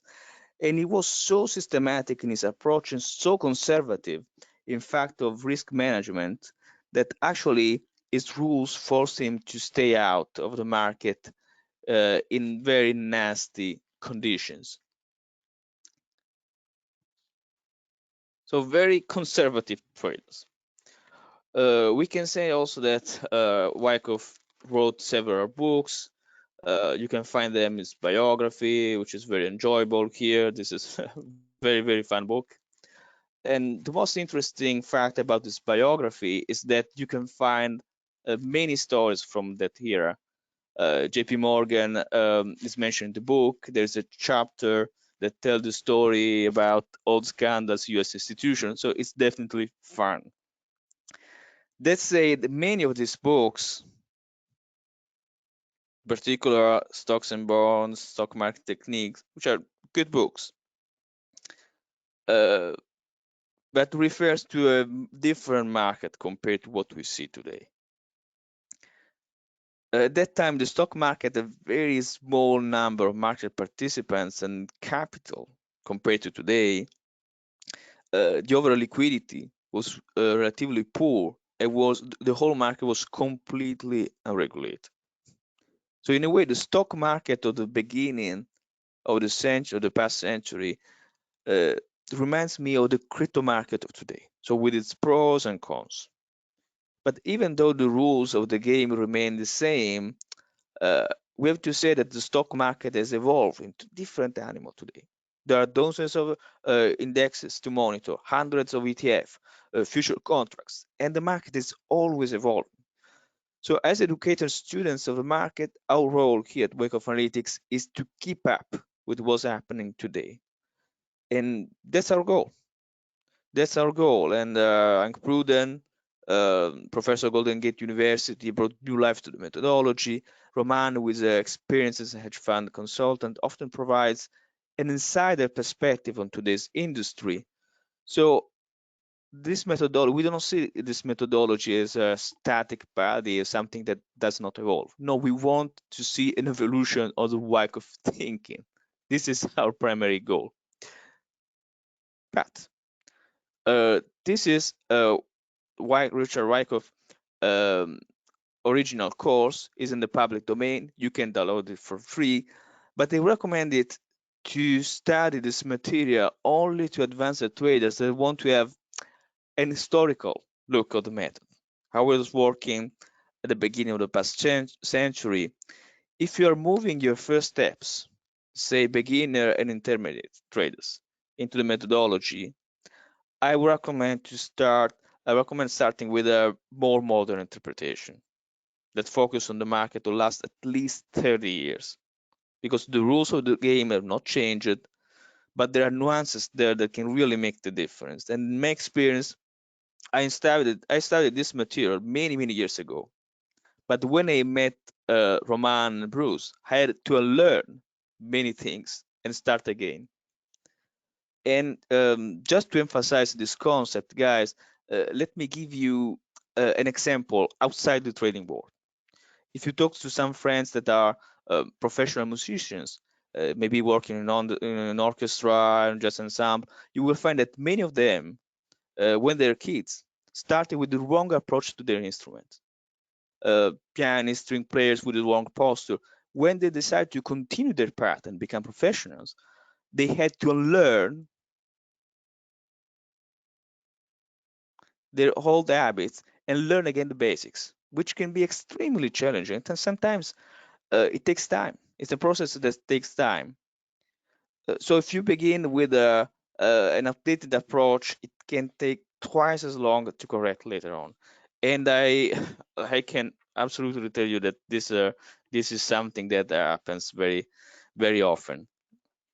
But now let's talk about the composite operator. So this concept, this heuristic introduced by Wyckoff. The composite operator or composite man we refer very often as CEO. So the composite man represent the collective group of traders that are on the right side of the market. So typically this refers to large institutional investors who have access to high quality research, specific information about the market, about peculiar events weeks or months before the general public. So these institutions have immense capital to allocate and can systematically absorb large amount of supply of stock, commodity, or cryptocurrency way before other market participants in anticipation of a rally in price. So when large institution absorb the supply of a stock, the stock becomes scarce and other market participants are forced to raise their bids and compete with each other. Wyckoff himself specified that even though CO types are mainly institutional traders that can count on immense capitals, not all institutions are necessarily on the right side of the market. So money managers working in investment banks can make mistakes, generate poor performance for a couple of years. And even today, we know that Warren Buffett make mistakes, and those mistakes can be costly. But when we refer to the CO, we are not referring to the institution themselves as a group. We refer to this abstract entity composed by many large institutions on the right side of the trade that actively absorb the supply of a stock and lay the foundation of the uptrend. And sometimes, especially online, there's overly simplistic view of the composite man, like a formal association made by a few funds that are always successful and decide the direction of the market. And this is a dangerous simplification, guys. So even successful firms managing billions of dollars can end up on the wrong side of the trade, just like retail traders. Moreover, the real competition is usually not between the institution and public who have limited funds, but among institutions themselves.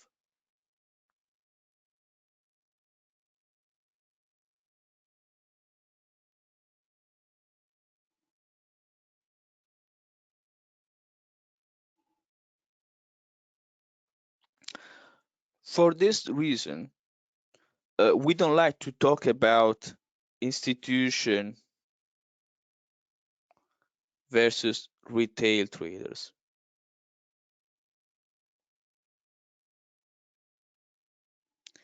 It's preferable for us to talk about strong hands that are positioned on the right side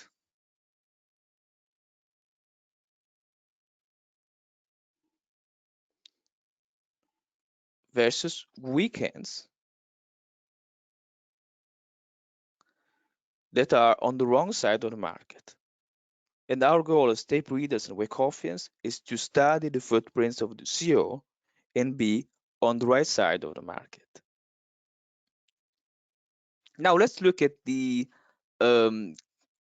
characteristics of the composite man. So most of the time, the largest CO or CO types, we like to call them CO types, focus on the long-term plan. So many institutions identify a potential theme, they organize a campaign where they gradually acquire shares of a stock. And most of the time, the largest CO types are not active in the market on a daily basis. They can trim or adjust their size of a position on a weekly basis sometimes, but they are really interested in the long-term plan since their goal is to hold the asset until the overall condition change.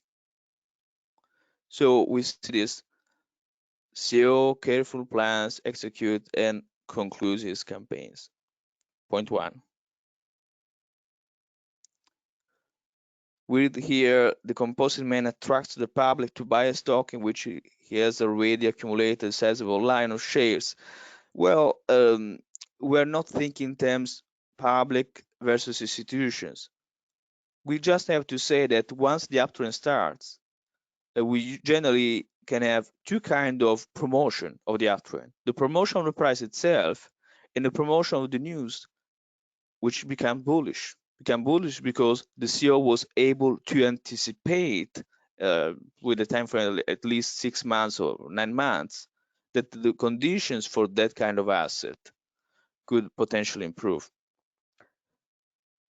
So if you follow the the US stock market, you may be aware that it tends to follow the business cycle, with certain teams performing well at each stage of while others perform poorly. For example, between 2020 and 2021, we saw a year and a half period where tech stocks were the best performers, thanks to the injection of capital by the Federal Reserve and low interest rates. However, in the first half of 2022, the energy sector has become the best bet for traders in that period, and now it's underperforming. So the composite operators are a deep understanding of the business cycle and can anticipate the prevailing themes for a year, can allocate capital towards the best investment opportunities. So a theme, not necessarily a single stock, industry groups. So this is an extremely important concept. We want to have this kind of understanding. And there are also operators like Warren Buffett that can hold a position for decades. That said, for retail swing traders, um, the most practical approach is to capitalize on the uptrend, waiting for a period of 2 to 6 months. So compared to institutional traders that have like to move huge sums, retail traders have an advantage. They can move their capital much faster in a more efficient way. So when they want to exit a position, they can sell without creating huge selling pressure to the downside. So we want our ultimate goal as Wyckoffans it to be to trade in line with the CEO types. So we want to judge the behavior of the stock and understand what are the themes that large operators are following. The large operators with high top quality researches, top quality information, and so on. So let's have a quick break and just let me show if you're new to this Wyckoff community. We encourage you to check out our free education game series called the Bias Game. So it consists of a series of quick exercises where we provide you with a trading range and certain clues to study. Based on your analysis, you can vote on Twitter if you see an accumulation or a distribution. And every week we publish a new game on our Twitter channel. Then on Friday we release the solution with a very concise explanation. Just few sentences here where we explain in a concise manner the logic behind the analysis. And if you have a limited amount of time, this is a good way to make small progresses every week. Remember, the key for this methodology is to be consistent. So unless it's your profession, you do not have to spend necessarily hours on the charts. But for example, every week you can spend, let's say, 30 minutes playing this game, then you wait for the solution, then you compare it, your analysis to with your explanation, with our explanation. So you can do this 30 minutes for a week. And there are students who track their scores and notice improvement over time. They enjoy doing that. And because this helped their trading, it helped them to manage their emotions so on. So it's totally free. You can find this series on Twitter channel. So please check it out. Now it's time to proceed with our price structure analysis. So as we mentioned before, our primary goal is to study the behavior of market participants, recognize their footprints on the chart. So we do not have the ability to predict the market, guys. There are many events that are beyond our control. We actually want to follow the market.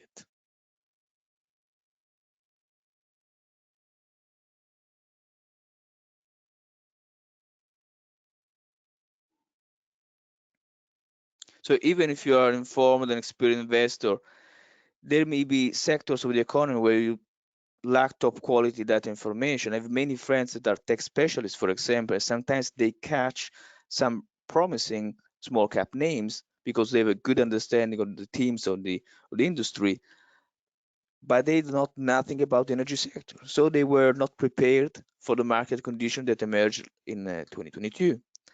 And that can happen to professional analysts who excel in their specialty and don't necessarily have a big picture in mind. So one approach we can take is to track the actions of large institutions, interpret their motives through the chart analysis, and then align our trade with them. To trade alongside the smart money. So how do you identify the smart money on the chart? As we mentioned in our market update, the first clue is the volume, which indicates a lot of exchange of shares between institutions on a specific bar. And then what we have to do is to analyze the price action relative to absolute and relative trends.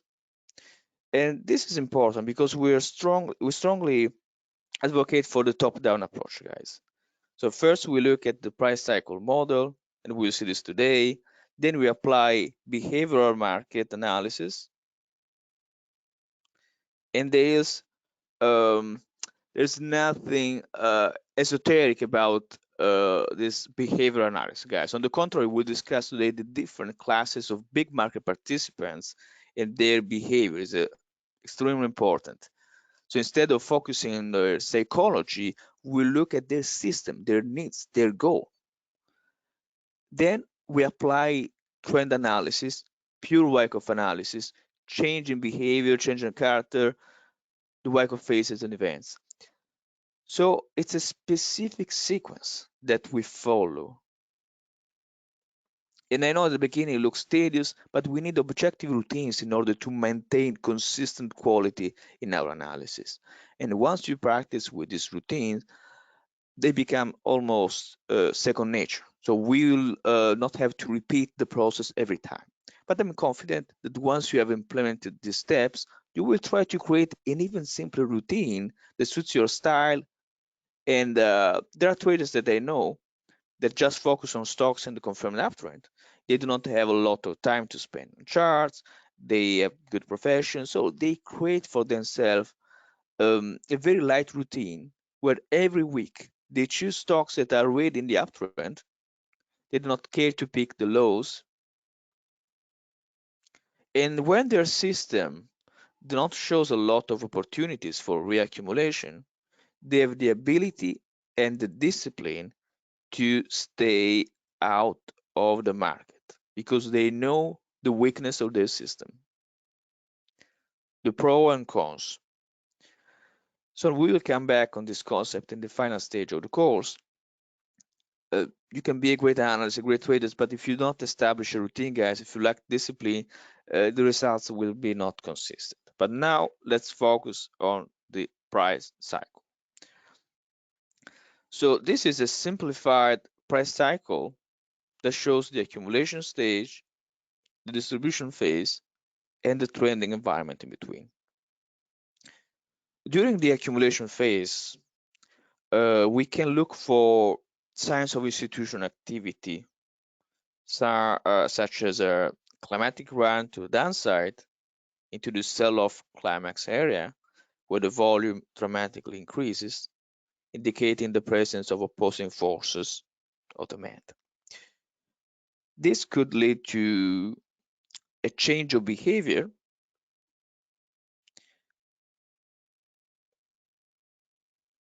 that suggests that we are transitioning into the trading range environment. So from the downtrend to the trading range environment, and then again we can have a change from the trading range environment to the trending environment. Once we are in the trading range, we must focus on the bias analysis. So we look for clues of accumulation or distribution, and we learn how to interpret the early clues of that. So the bias game that we have mentioned before is the right tool to practice with that. But knowing the bias itself is not enough to extract money from the stock. So the timing is essential. And also the character of the price as it comes out of the range is extremely important. So in this part of the analysis, we watch for Wyckoff events which are associated with each Wyckoff phase. So our goal is to join the uptrend for its initial stage. And there are other players which do not necessarily coincide with the CO type. They are smaller, but still institutional investors that use trend following techniques. For example, guys, they can base their system on the emergence of a new trend.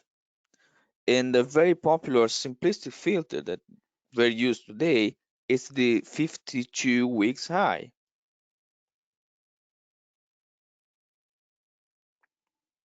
Basically, they scan for this moment. And I would say that it's an extremely popular filter and it works. But for now, let's focus on the basics here.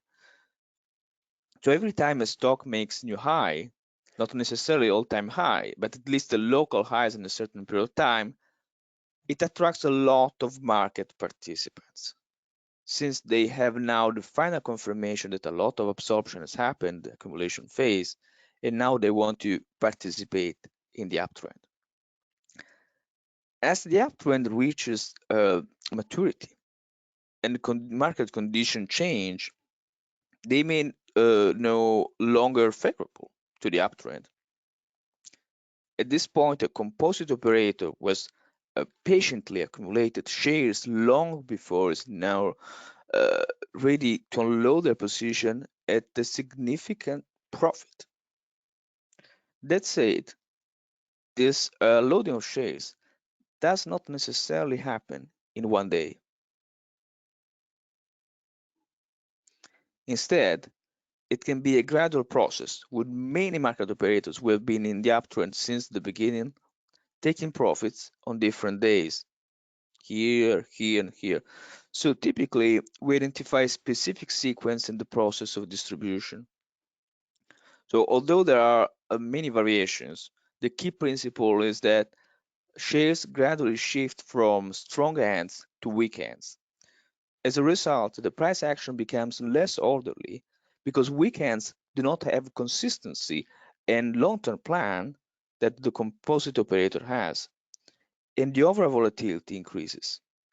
So toward the end of the distribution phase, only the weakest market participants participate in the market and the volatility explodes. So the downtrend unfolds and basically unfolds until the CO finds the point of value of the side and the whole cycle starts again. Uh, Even though there are many assets that after a downtrend could be out of favor for years or decades. So we have to keep in mind this. But this is just the simplified version of the price cycle. Let's look at the more detailed picture here. So when we show the schematics, guys, our purpose is to show a specific sequence of events. So schematics are not meant to show geometric patterns. That could be very misleading. Right now, we want just to understand the sequence of events that marks the transition from the downtrend to the accumulation phase. So the emergence of the uptrend and the distribution. Each one of these events has a name. So the first event is the selling climax. Whenever a downtrend transitions into some form of consolidation, we will witness some form of climatic event that signal a change of behavior. So a mini panic reaction on high volume, for example.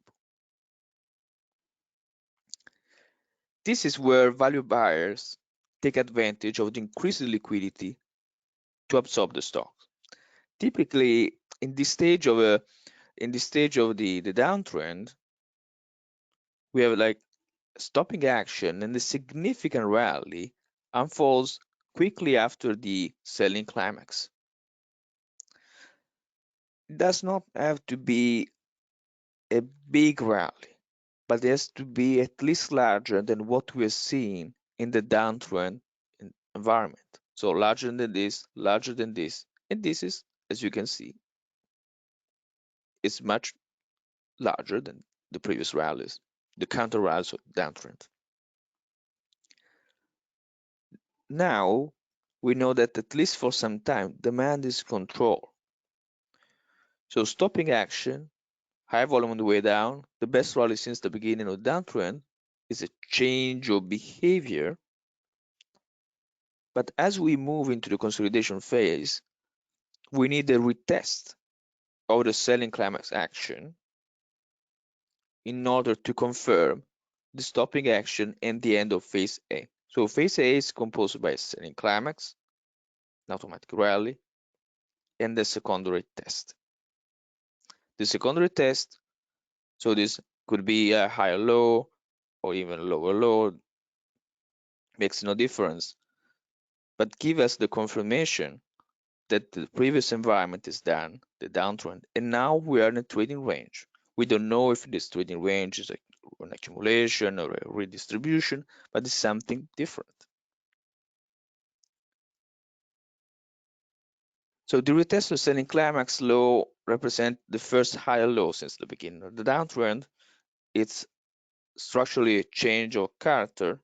So while tape readers with experience in volume price action may be the only ones to recognize the change of behavior, the change of character is visible to everyone because the structure of the downtrend is broken. It's an official change. However, in this stage, we do not have the evidence that the current trading range is accumulation. So the price could potentially spend some time here and break to the downside again. So we have to monitor the price action. We have to interpret the volume characteristics in real time and continue our analysis. Sometimes the data that we have may be not sufficient to interpret the chart. So we have to wait for more data. Other times we have the correct bias for a range very quickly in the first part of range. We have a lot of strong evidence of accumulation there. Sometimes we can even make mistakes. It happens all the time between accumulation and distribution. Or we could even have unforeseen events that can postpone the emergence of the uptrend. There are many unpredictable events that can occur in the real world, as we've witnessed in the last 3 years, which can create a lot of selling pressure and alter the structure of the stocks, at least temporarily. In a way, I have to say that we have to remember this is a game of probability, not certainties. With practice and practice, we can become proficient, be right on the biased game most of the time when identifying a potential accumulation. And then we have to improve our risk management because our own setup will not have in that way a significant impact on your portfolio. But now let's come back to the price cycle here. So what happens in phase B that starts here? So basically after the secondary test, selling climax, automatic rally, secondary test, phase A. Then we have phase B. In a range-bound market, bullish traders focus on the breakouts, while bearish traders try to time breakdown. So during the duration of this trading range, there will be many whipsaws, causing confusion and uncertainty. And if you think the current market condition, the S&P, you have a perfect example of that. Since June 2022, every time prices fall into the support, social media were populated by ultra bearish arguments. Comparison to 2008, and we analyzed that those analog as well, guys. While every time we rallied back to the resistance, we've seen positive news about soft landing. And it's worth noting that the support level range is often where liquidity is high, and as a result, we often see a second point of fear. The first point of fear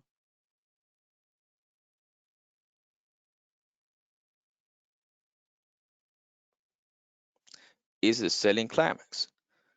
The second point of fear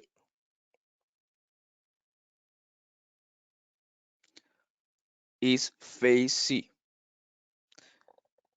So a mini climax where weekends capitulate.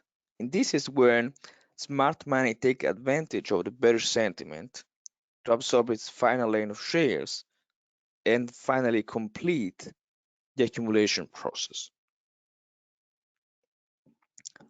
After all this buying activity by the informed investor,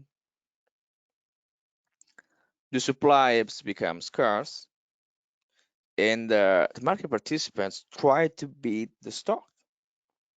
So the rally unfolds finally in a much more vibrant and faster way. At this point, we see a good rally in the structure, possibly on good volume, increasing volume, for example, which is a change of behavior rally. So let me recreate the volume signature here. We'll discuss the volume in the second part of the class, but I think it can help here.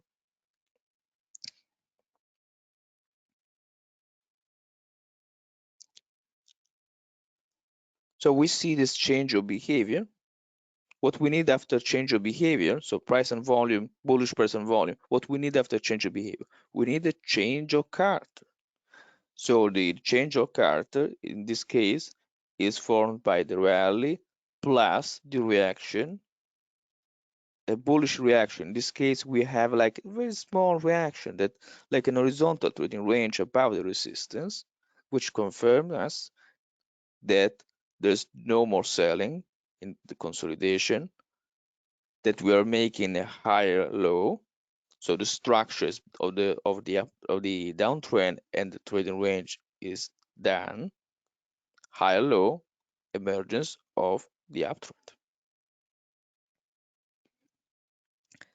And this is called baking up action. Sign of strength, baking up action. So let's review again. Preliminary support here. Selling climax, automatic rally. Many secondary tests in phase B. Spring, major sign of strength, and baking up action. The distribution phase is essentially the opposite of the accumulation process. So value investors who have accumulated their position at the beginning now decide to take profits. And they take profits not but just one day. And they need a certain level of participation to unload their shares. Attempting to sell a large position in a thin market can trigger a very rapid sell-off. Therefore, value buyers usually begin unloading their position when the sentiment is still bullish and there's visible excitement in the investor crowd. So we have the buying climax, which is a climatic move to the upside, high excitement, value investors selling to the excitement, a reaction develops, and this is the first change of behavior. So just like in the accumulation, we test the boundaries of the trading range again by a climax automatic rally secondary test. And in this case, the secondary test happens to resistance because we want to test the resistance, the buying climax, that point of high liquidity where we finally see some selling, this resistance. And this secondary test confirms the stopping action because you are not making higher highs here. So the higher highs and the higher low structure trend has changed. We are no longer in the uptrend. We are forming a trading range which could potentially be distribution or reaccumulation. Let me say that at this point it's still early for Wyckoffs to determine if the current structure in phase A is distribution or accumulation for higher prices. We need to follow the price action. CO types are rarely able to unload all their position in a single day. So the distribution process requires multiple days of selling where value investors sell into the strength. it's important for us guys to observe the quality of the selling in the top half of the range. So in this area, so it's not a rule. Let's keep in mind this, because most of the times this is the area where zero times are more active in the selling. There are many variations, but this is very helpful advice.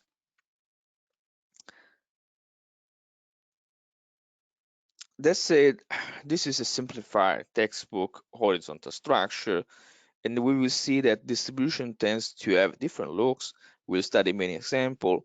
And if you're active in the crypto space, for example, distributions are rarely so orderly like an horizontal trading range, uh, because the market is thin, so there's less liquidity, less institutional participants. So when the sell-off starts, you do not have a lot of time to exit. So this means that you have to be able to recognize the first break of the uptrend, take profits early.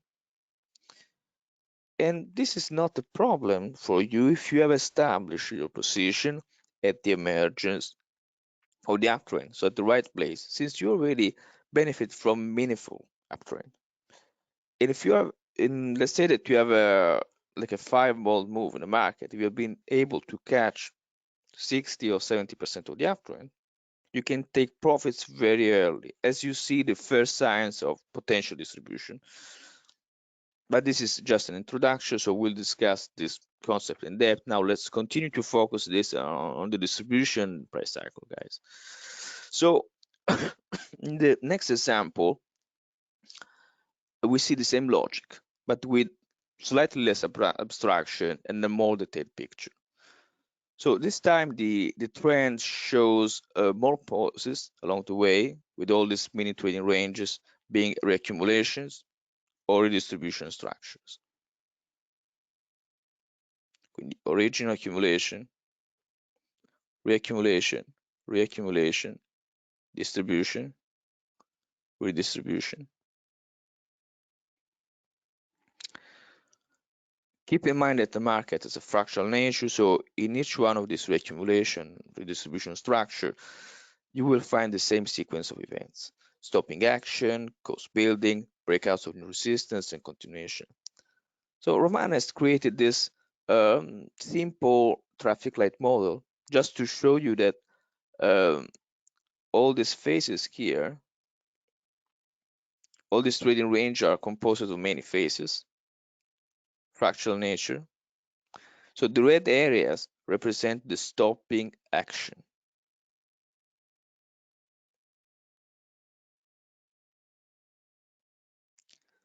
So you can clearly see here all the Wyckoff events: selling climax, automatic rally, secondary test, buying climax at this point, because we are in the context of the uptrend, some profit taking is happening, automatic rally, secondary test, reaccumulation. So every time we get here,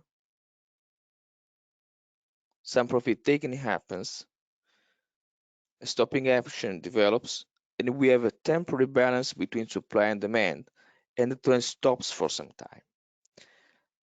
The second area, indicated in yellow, phase B, is where the absorption process continues. We build a causality for the advance. And in this phase, we'll have multiple breakouts, upthrust, other events that we'll study in depth in the next session. So don't worry, because we'll repeat these concepts many times, and we use many examples, so you can quickly understand and you have time to digest them. So it's not very visible in this chart, but all these attempts to break the lows that we see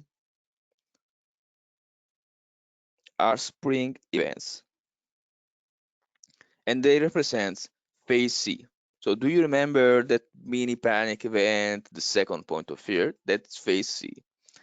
And the green light corresponds to phase D. This is our signal that the trend is ready to resume. Though it may be not very visible on this chart, but this phase C here are extremely important because very often they represent your point of entry for a reaccumulation, because you already know there's a lot of strength background. The uptrend is in force, so you're looking for temporary oversold condition on the trend, which coincide with the spring events.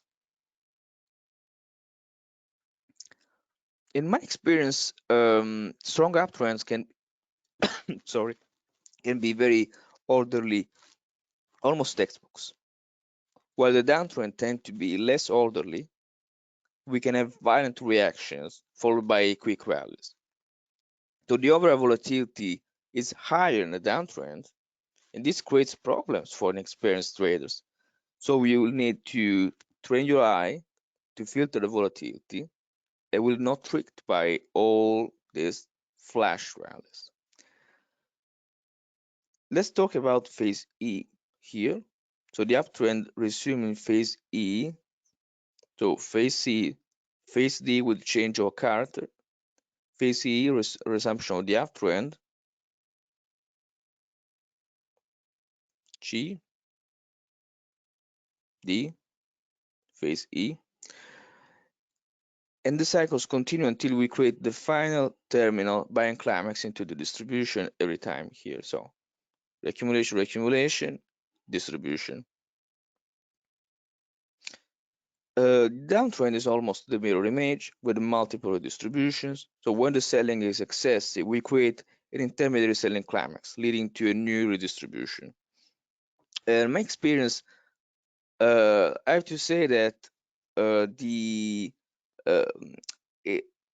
downtrend, it's very different with the way we trade downtrends compared to the way we trade uptrends. There are two different approach. So keep in mind that this is it's a very simplistic approach. It's just a model. But when you finally trade the chart, look at all the price and volume characteristics, we'll discover that the downtrends are completely different beast to manage, especially if you are short sellers. Now let's look at the example of Apple. So this is a monthly chart of Apple. Let's focus on the left side of the chart here. What do you see? This is a huge trading range that starts in 1987 and ends in 2002, 2003. So the monster trading range. So to begin, guys, let's pose a straightforward question that does not necessarily require specialized knowledge. So my question for you is this area truly all accumulation?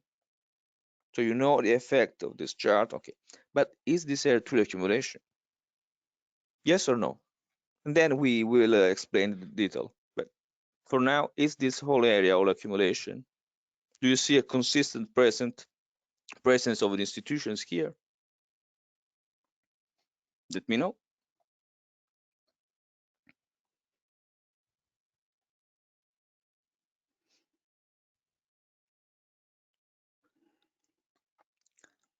Finally, we're like 50% yes and 50% no, guys.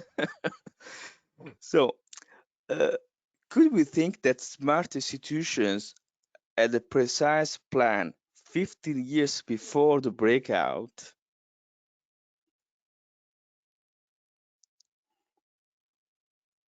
Here.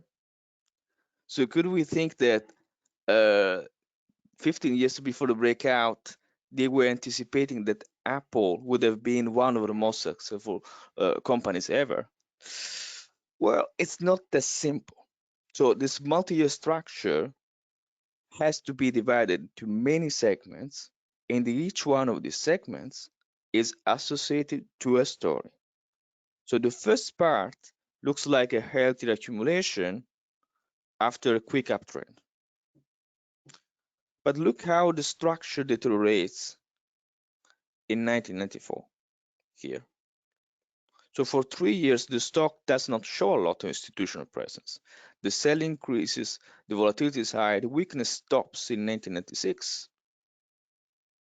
Here, when Steve Jobs comes back with a new business plan. So basically, you have this segment where there is a strong uptrend. Remember, this is an uptrend on the monthly, so these are monster bars. Then some profit taking. Then institutions are selling this asset. They are not interested, and they're not interested for a long period, guys, because these are years. And then we finally have Steve Jobs that come back, and his plans, business plan, were highly regarded by institutions, and as a result, there was a significant increase in the volume signature.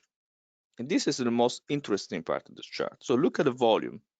We see a lot of demand that comes in, and this volume increase of volume on the monthly chart is aggressive absorption that occurred between 1997 and 2000.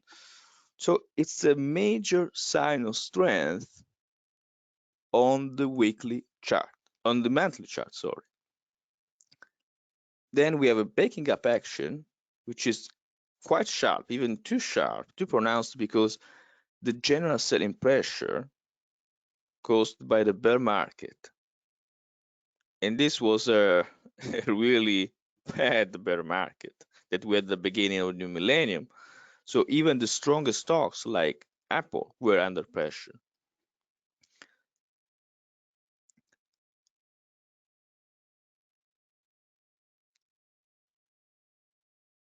So you have to remember that the bear market at the beginning of the millennium was very challenging and was causing even the most robust stocks to come under pressure. And during a bear market, many market participants, in order to offset their losses, are compelled to sell their best assets, even when they would prefer to hold into them for a longer period. They are forced to sell because they have losses in their portfolio, so they have to compensate the losses, selling the winners. So as an effect, even the top performing stocks can become a source of funding. So throughout this accumulation structure, we have many areas of aggressive institutional buying, especially here, but also in this area, but this is extremely aggressive. But we can define this whole trading range as a large accumulation. We just have to keep in mind that the story is very complex, and this is a monthly chart, so we will have secular causality, and within the secular causality, we have cyclical causalities.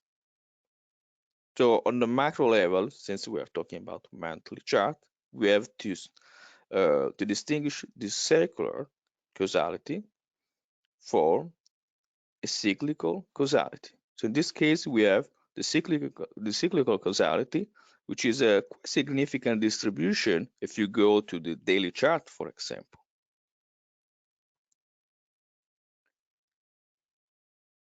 So if you examine the surge in volume during the major rally between 2005 and 2008, we can observe a unique aspect that is not found in other Wyckoff analysis. Though this is an interpretation that Roman has introduced into this approach. So the high buying activity during the upward trend. So this is quite normal, you know, it's a sign of strength with increasing volume. But what is this? This area here, high volume.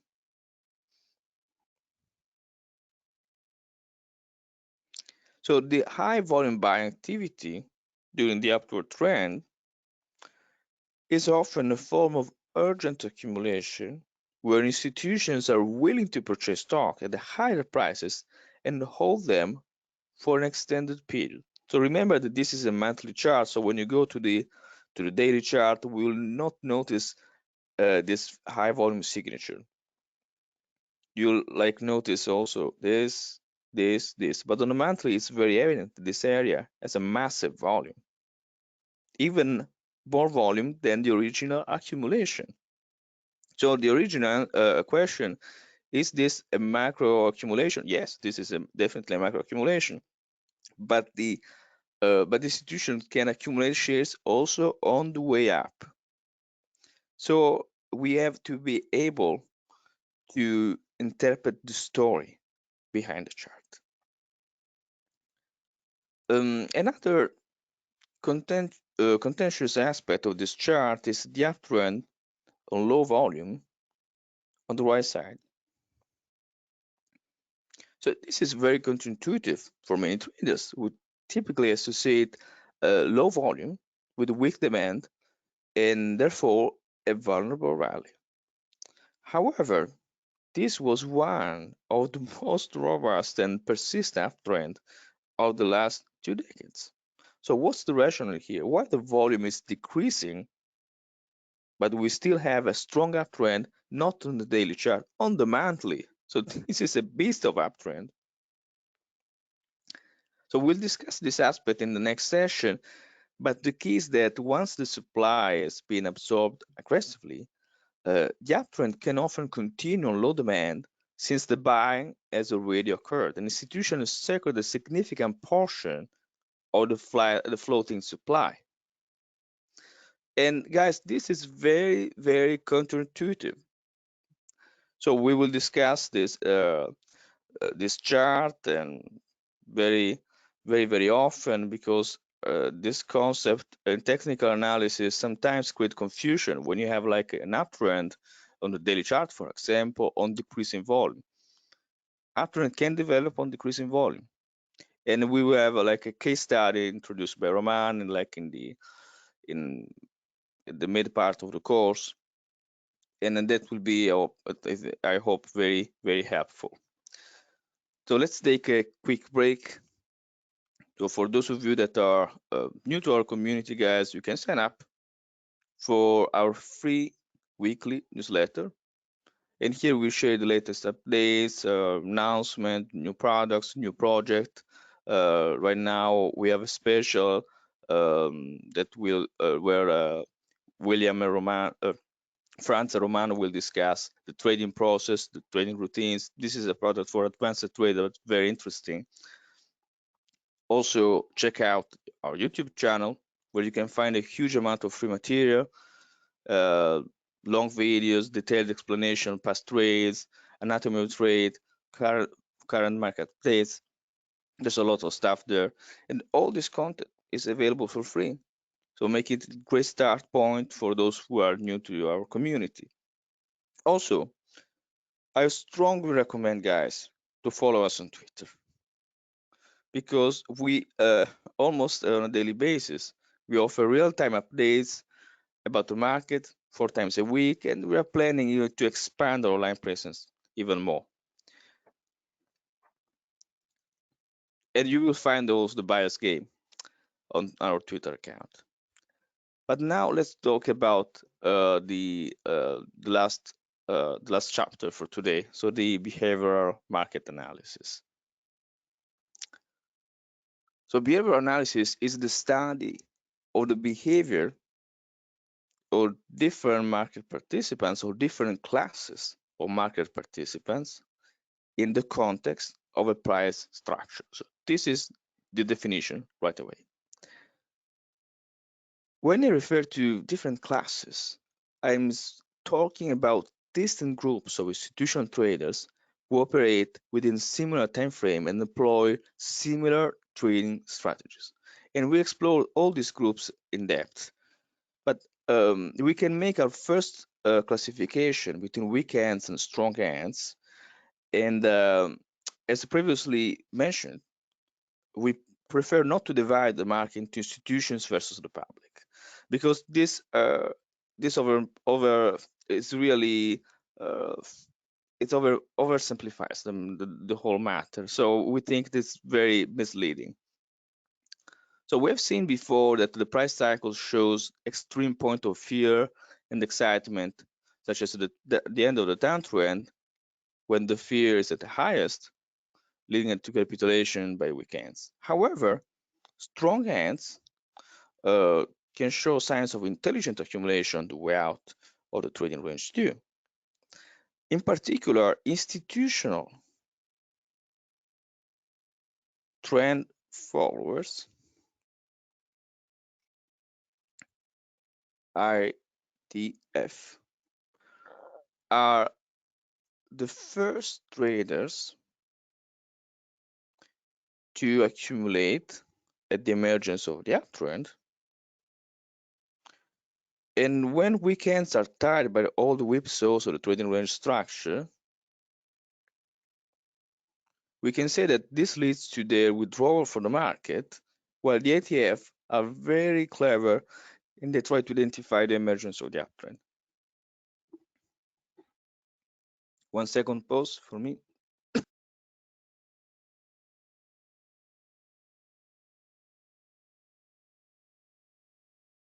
Thank you, guys. So the main force behind the sign of strength rally is often represented by the institutional trend followers. So their strategy is to look for emerging trends. They do not buy value. They want to see some action on the chart.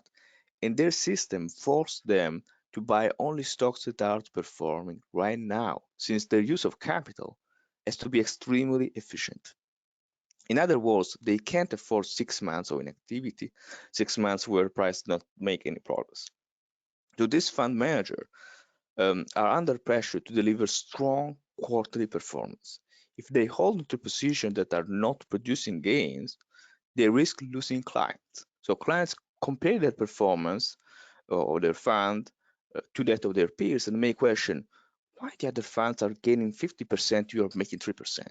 Why everyone has got this great stock that has made massive gains and they can't see that in your portfolio. So these managers know very well that if their performance is not up to their peers or the market in general, they could be fired and replaced by other managers that perform better. So these are fundamentally different type of institutional market participants compared to value investors that act in this phase. Value investors are typically the larger players who swoop in at the bottom during the panic, absorb the supply, and then they remain inactive for many months or years. So you can understand the main difference between these two large operators, because these value investors are able of withstanding periods of time, long period of time, without immediate gains. While institutional trend followers, on the other hand, will sell the position that not generate gains for a couple of quarters in general. That's the key rule, and continues to rebalance their portfolio. So I hope you guys now understand the logic behind a certain class of market participants. Let's see a slightly more detailed picture. So you see, guys, that strong hands buy at the bottom and at the emergence of the uptrend. So we see this area here, strong hands here. So not all the successful traders have necessarily entered the market at the absolute lows. It's a common misconception among retail traders that they must enter at the very bottom. It's a misconception that missing the low means miss the trade. Many professional traders will enter the market as the trend is beginning to unfold during its initial stage, but not necessarily during the accumulation phase. These are savvy operators, and their strategies can be emulated. Then, as the uptrend matures, all these operators that have accumulated their position become inactive in the stock. They have a position in their portfolio, but have no reason to touch it. They just focus on other opportunities, guys. So the uptrend can continue, but we do not see massive institutional participation that we have seen at the beginning in the accumulation phase or in the initial uptrend. So we do not see that high volume signature, we do not see massive institutional presence anymore. And this is reflected in the volume that can decrease. Only later in the accumulation stage, in the distribution stage, sorry, we will see again suspicious exchanges of shares visible on the volume signature. And now, guys, let's see a practical example. So this is the chart of Apple that we have discussed before. So I would suggest you to focus on this volume increases here. So this is where the volume participation is increasing. We can recognize all these buying waves. So the first buying wave is the same strength. Then we have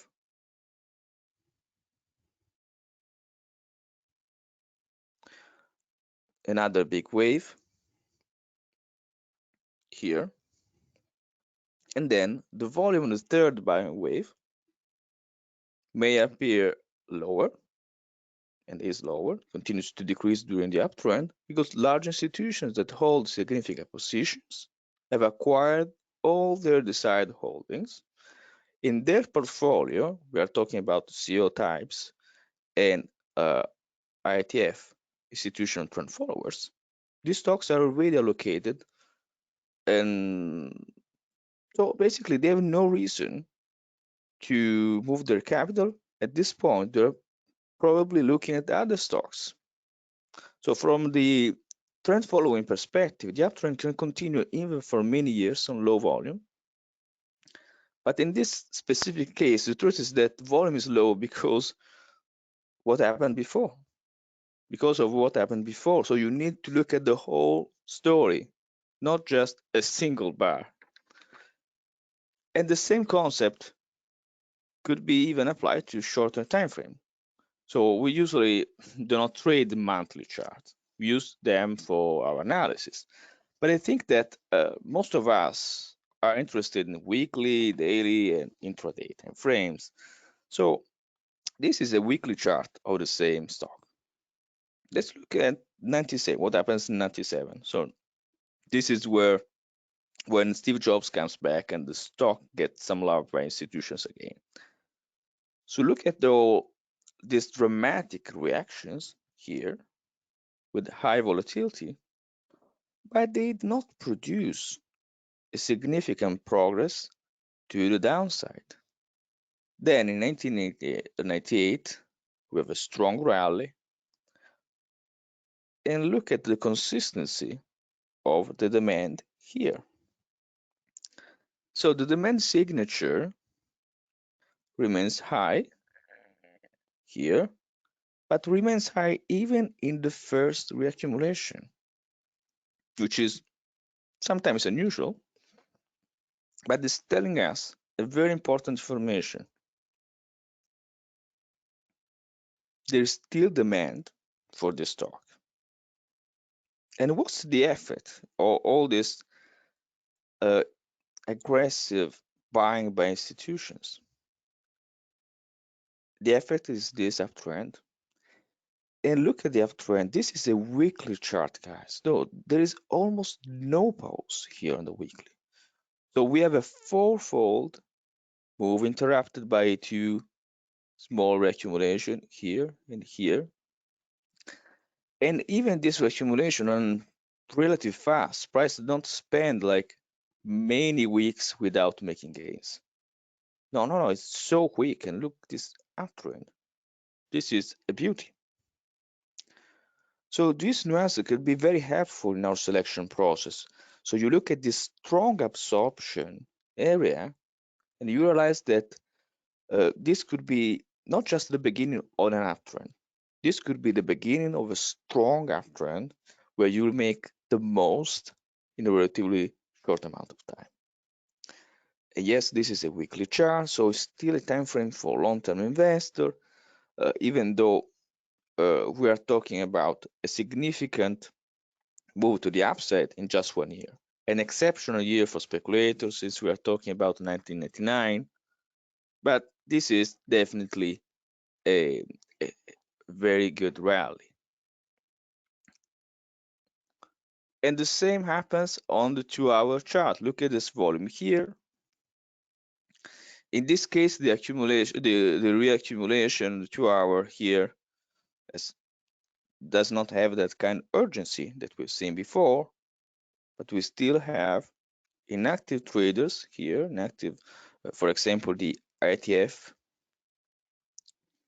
are inactive, the CO types are inactive, that we can say that there are smaller CO types that are more interested in short-term time frames. They accumulate in this area, value, a lot of volume, and then they become inactive. Here there is some profit taken around the local resistance. And finally, we have some volume increase here. And this, guys, could be extremely misleading because we have some selling here, but price continues to be in this local uptrend that we break here. So the truth is that when we have a lot of momentum to the upside in a stock, the distribution could be upsloping, a sloping structure, something like this, which is extremely difficult to recognize real time. So you can be tricked by the fact that we had a lot of selling here, but the price action was still holding, the change of character was very small, and we were making higher highs and higher lows. And this is the point where you finally have that confirmation that yes, this selling was the CEO taking profits. And look what happens here. All the institutional trend followers that had no reason to unload the stock here because the uptrend, even here during the distribution phase, was still enforced. Look what happens. They are forced to run away and they sell on the way down. And this is the reason we have such a strong reaction, such a deep reaction so fast. Because all the ETF have to run away, literally run away. They didn't have any opportunity in this uptrend to take profits because the uptrend was still on force, even on distribution and on the distributional range here.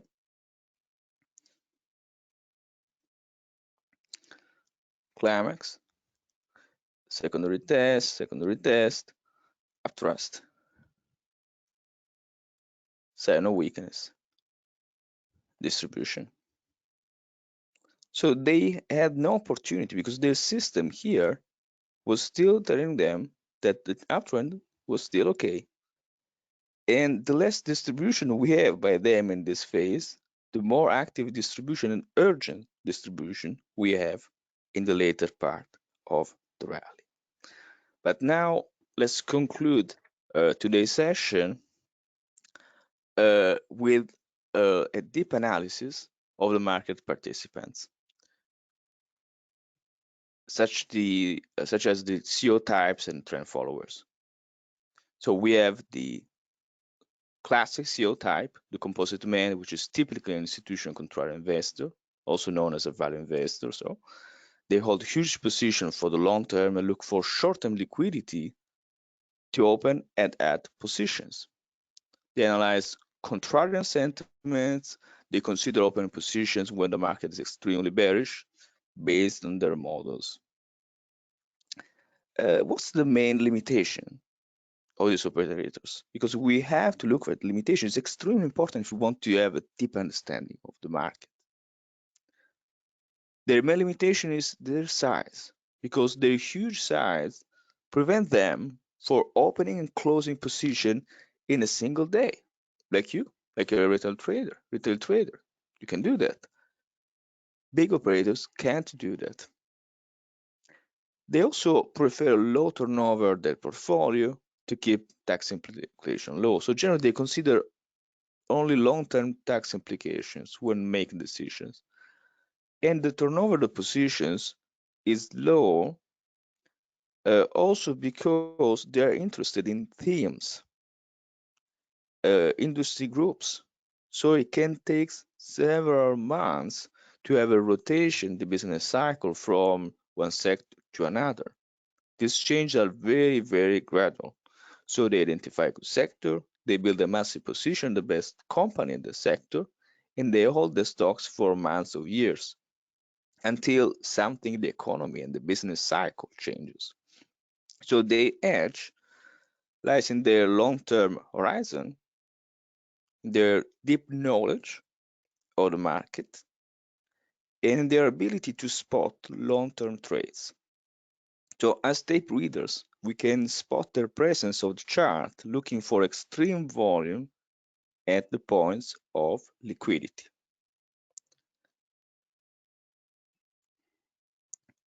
So we can say that while performance is driving force for institutional money manager,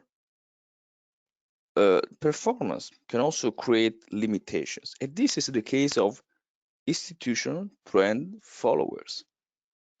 Because institutional trend followers have a really specific behavior. So the point of entries are completely different than CO types. They buy momentum, the emergence of the uptrend, not value. And their time horizon is more cyclical than secular. So it's extremely important for them to recognize a break of the trend. But what really marked their behavior is the competition between a money manager, because since they are very sensitive to their performance, they are constantly compared to other funds, which can sometimes lead to a herd mentality. This is basically their most important limitation. They always have to compare their performance to the performance of the market and the performance of other funds. And then we have other operators, which are professionals.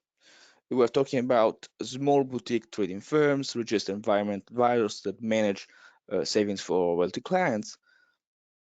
Let's say, for example, 60 millions, relatively low to the billions of big funds. So these trading firms usually adopt multiple strategies. They focus on short-term swings.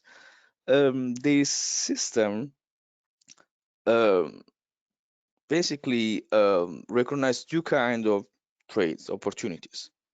I'm simplifying a bit, but I think this is a good simplification. Momentum trades and mean reversal trades.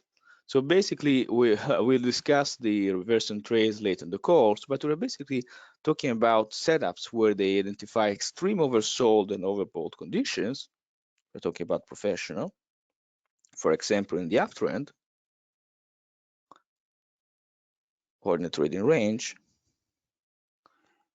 and they open short position at resistance, long position support, and they take profits very, very quickly. They are usually leveraged. So that pitfall is often the high turnover trades. So sometimes the short-term focus encourages them to have fast turnover, sometimes too fast. And so it happens very often then that this professional ignore the opportunity that present much better gain in the long run because their systems are built for quick turnover. And this is in a way their limitation, that they could have actually too many trades compared to the ETF, for example. So there are periods in the market where this strategy wins, especially in bear markets, but there are other periods where less compulsory turnover makes more money with less effort. And then finally, we have the last kind of operators, retail traders. And retail traders could be good traders, could be bad traders, but they usually have access to poor quality information, poor quality data, and their decisions are generally driven by the sentiment, general sentiment, and media. However, if you happen to work with people who have decades of experience in the market, you will notice that they tend to be less sensitive to the general panic or news released by the media. This is because they have likely experienced similar cycle before and they're emotionally prepared for the ups and downs of the market.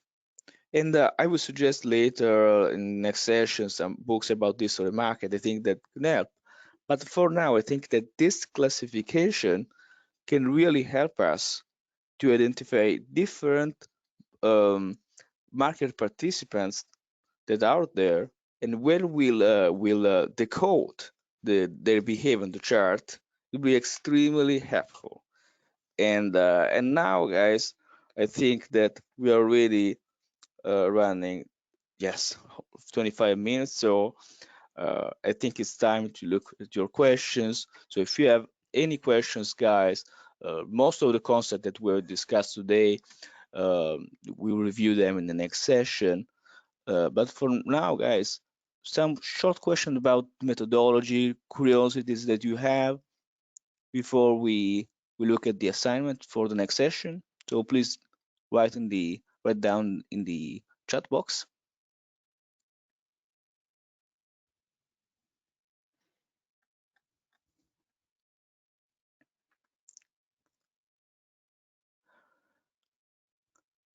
Okay, great question. So what is your experience? The best time frame for swing trades? I know it's a subjective question. Well, I prefer trading. Most of my trades are in this time horizon where I hold them for a couple of weeks to 3 months. That are my favorite trades because I am a swing trader. But in the crypto market, for example, you have to be quicker. So much faster. And for example, when I hold like altcoin position, most of the trades are generally done in 1 month.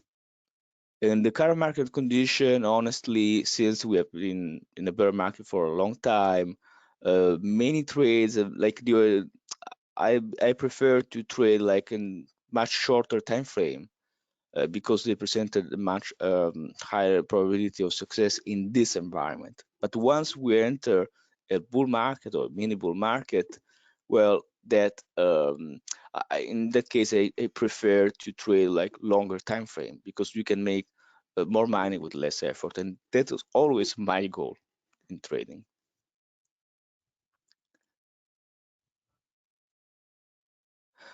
Yes. So is the webinar reachable on a recording version? Yes, for sure. So you will find this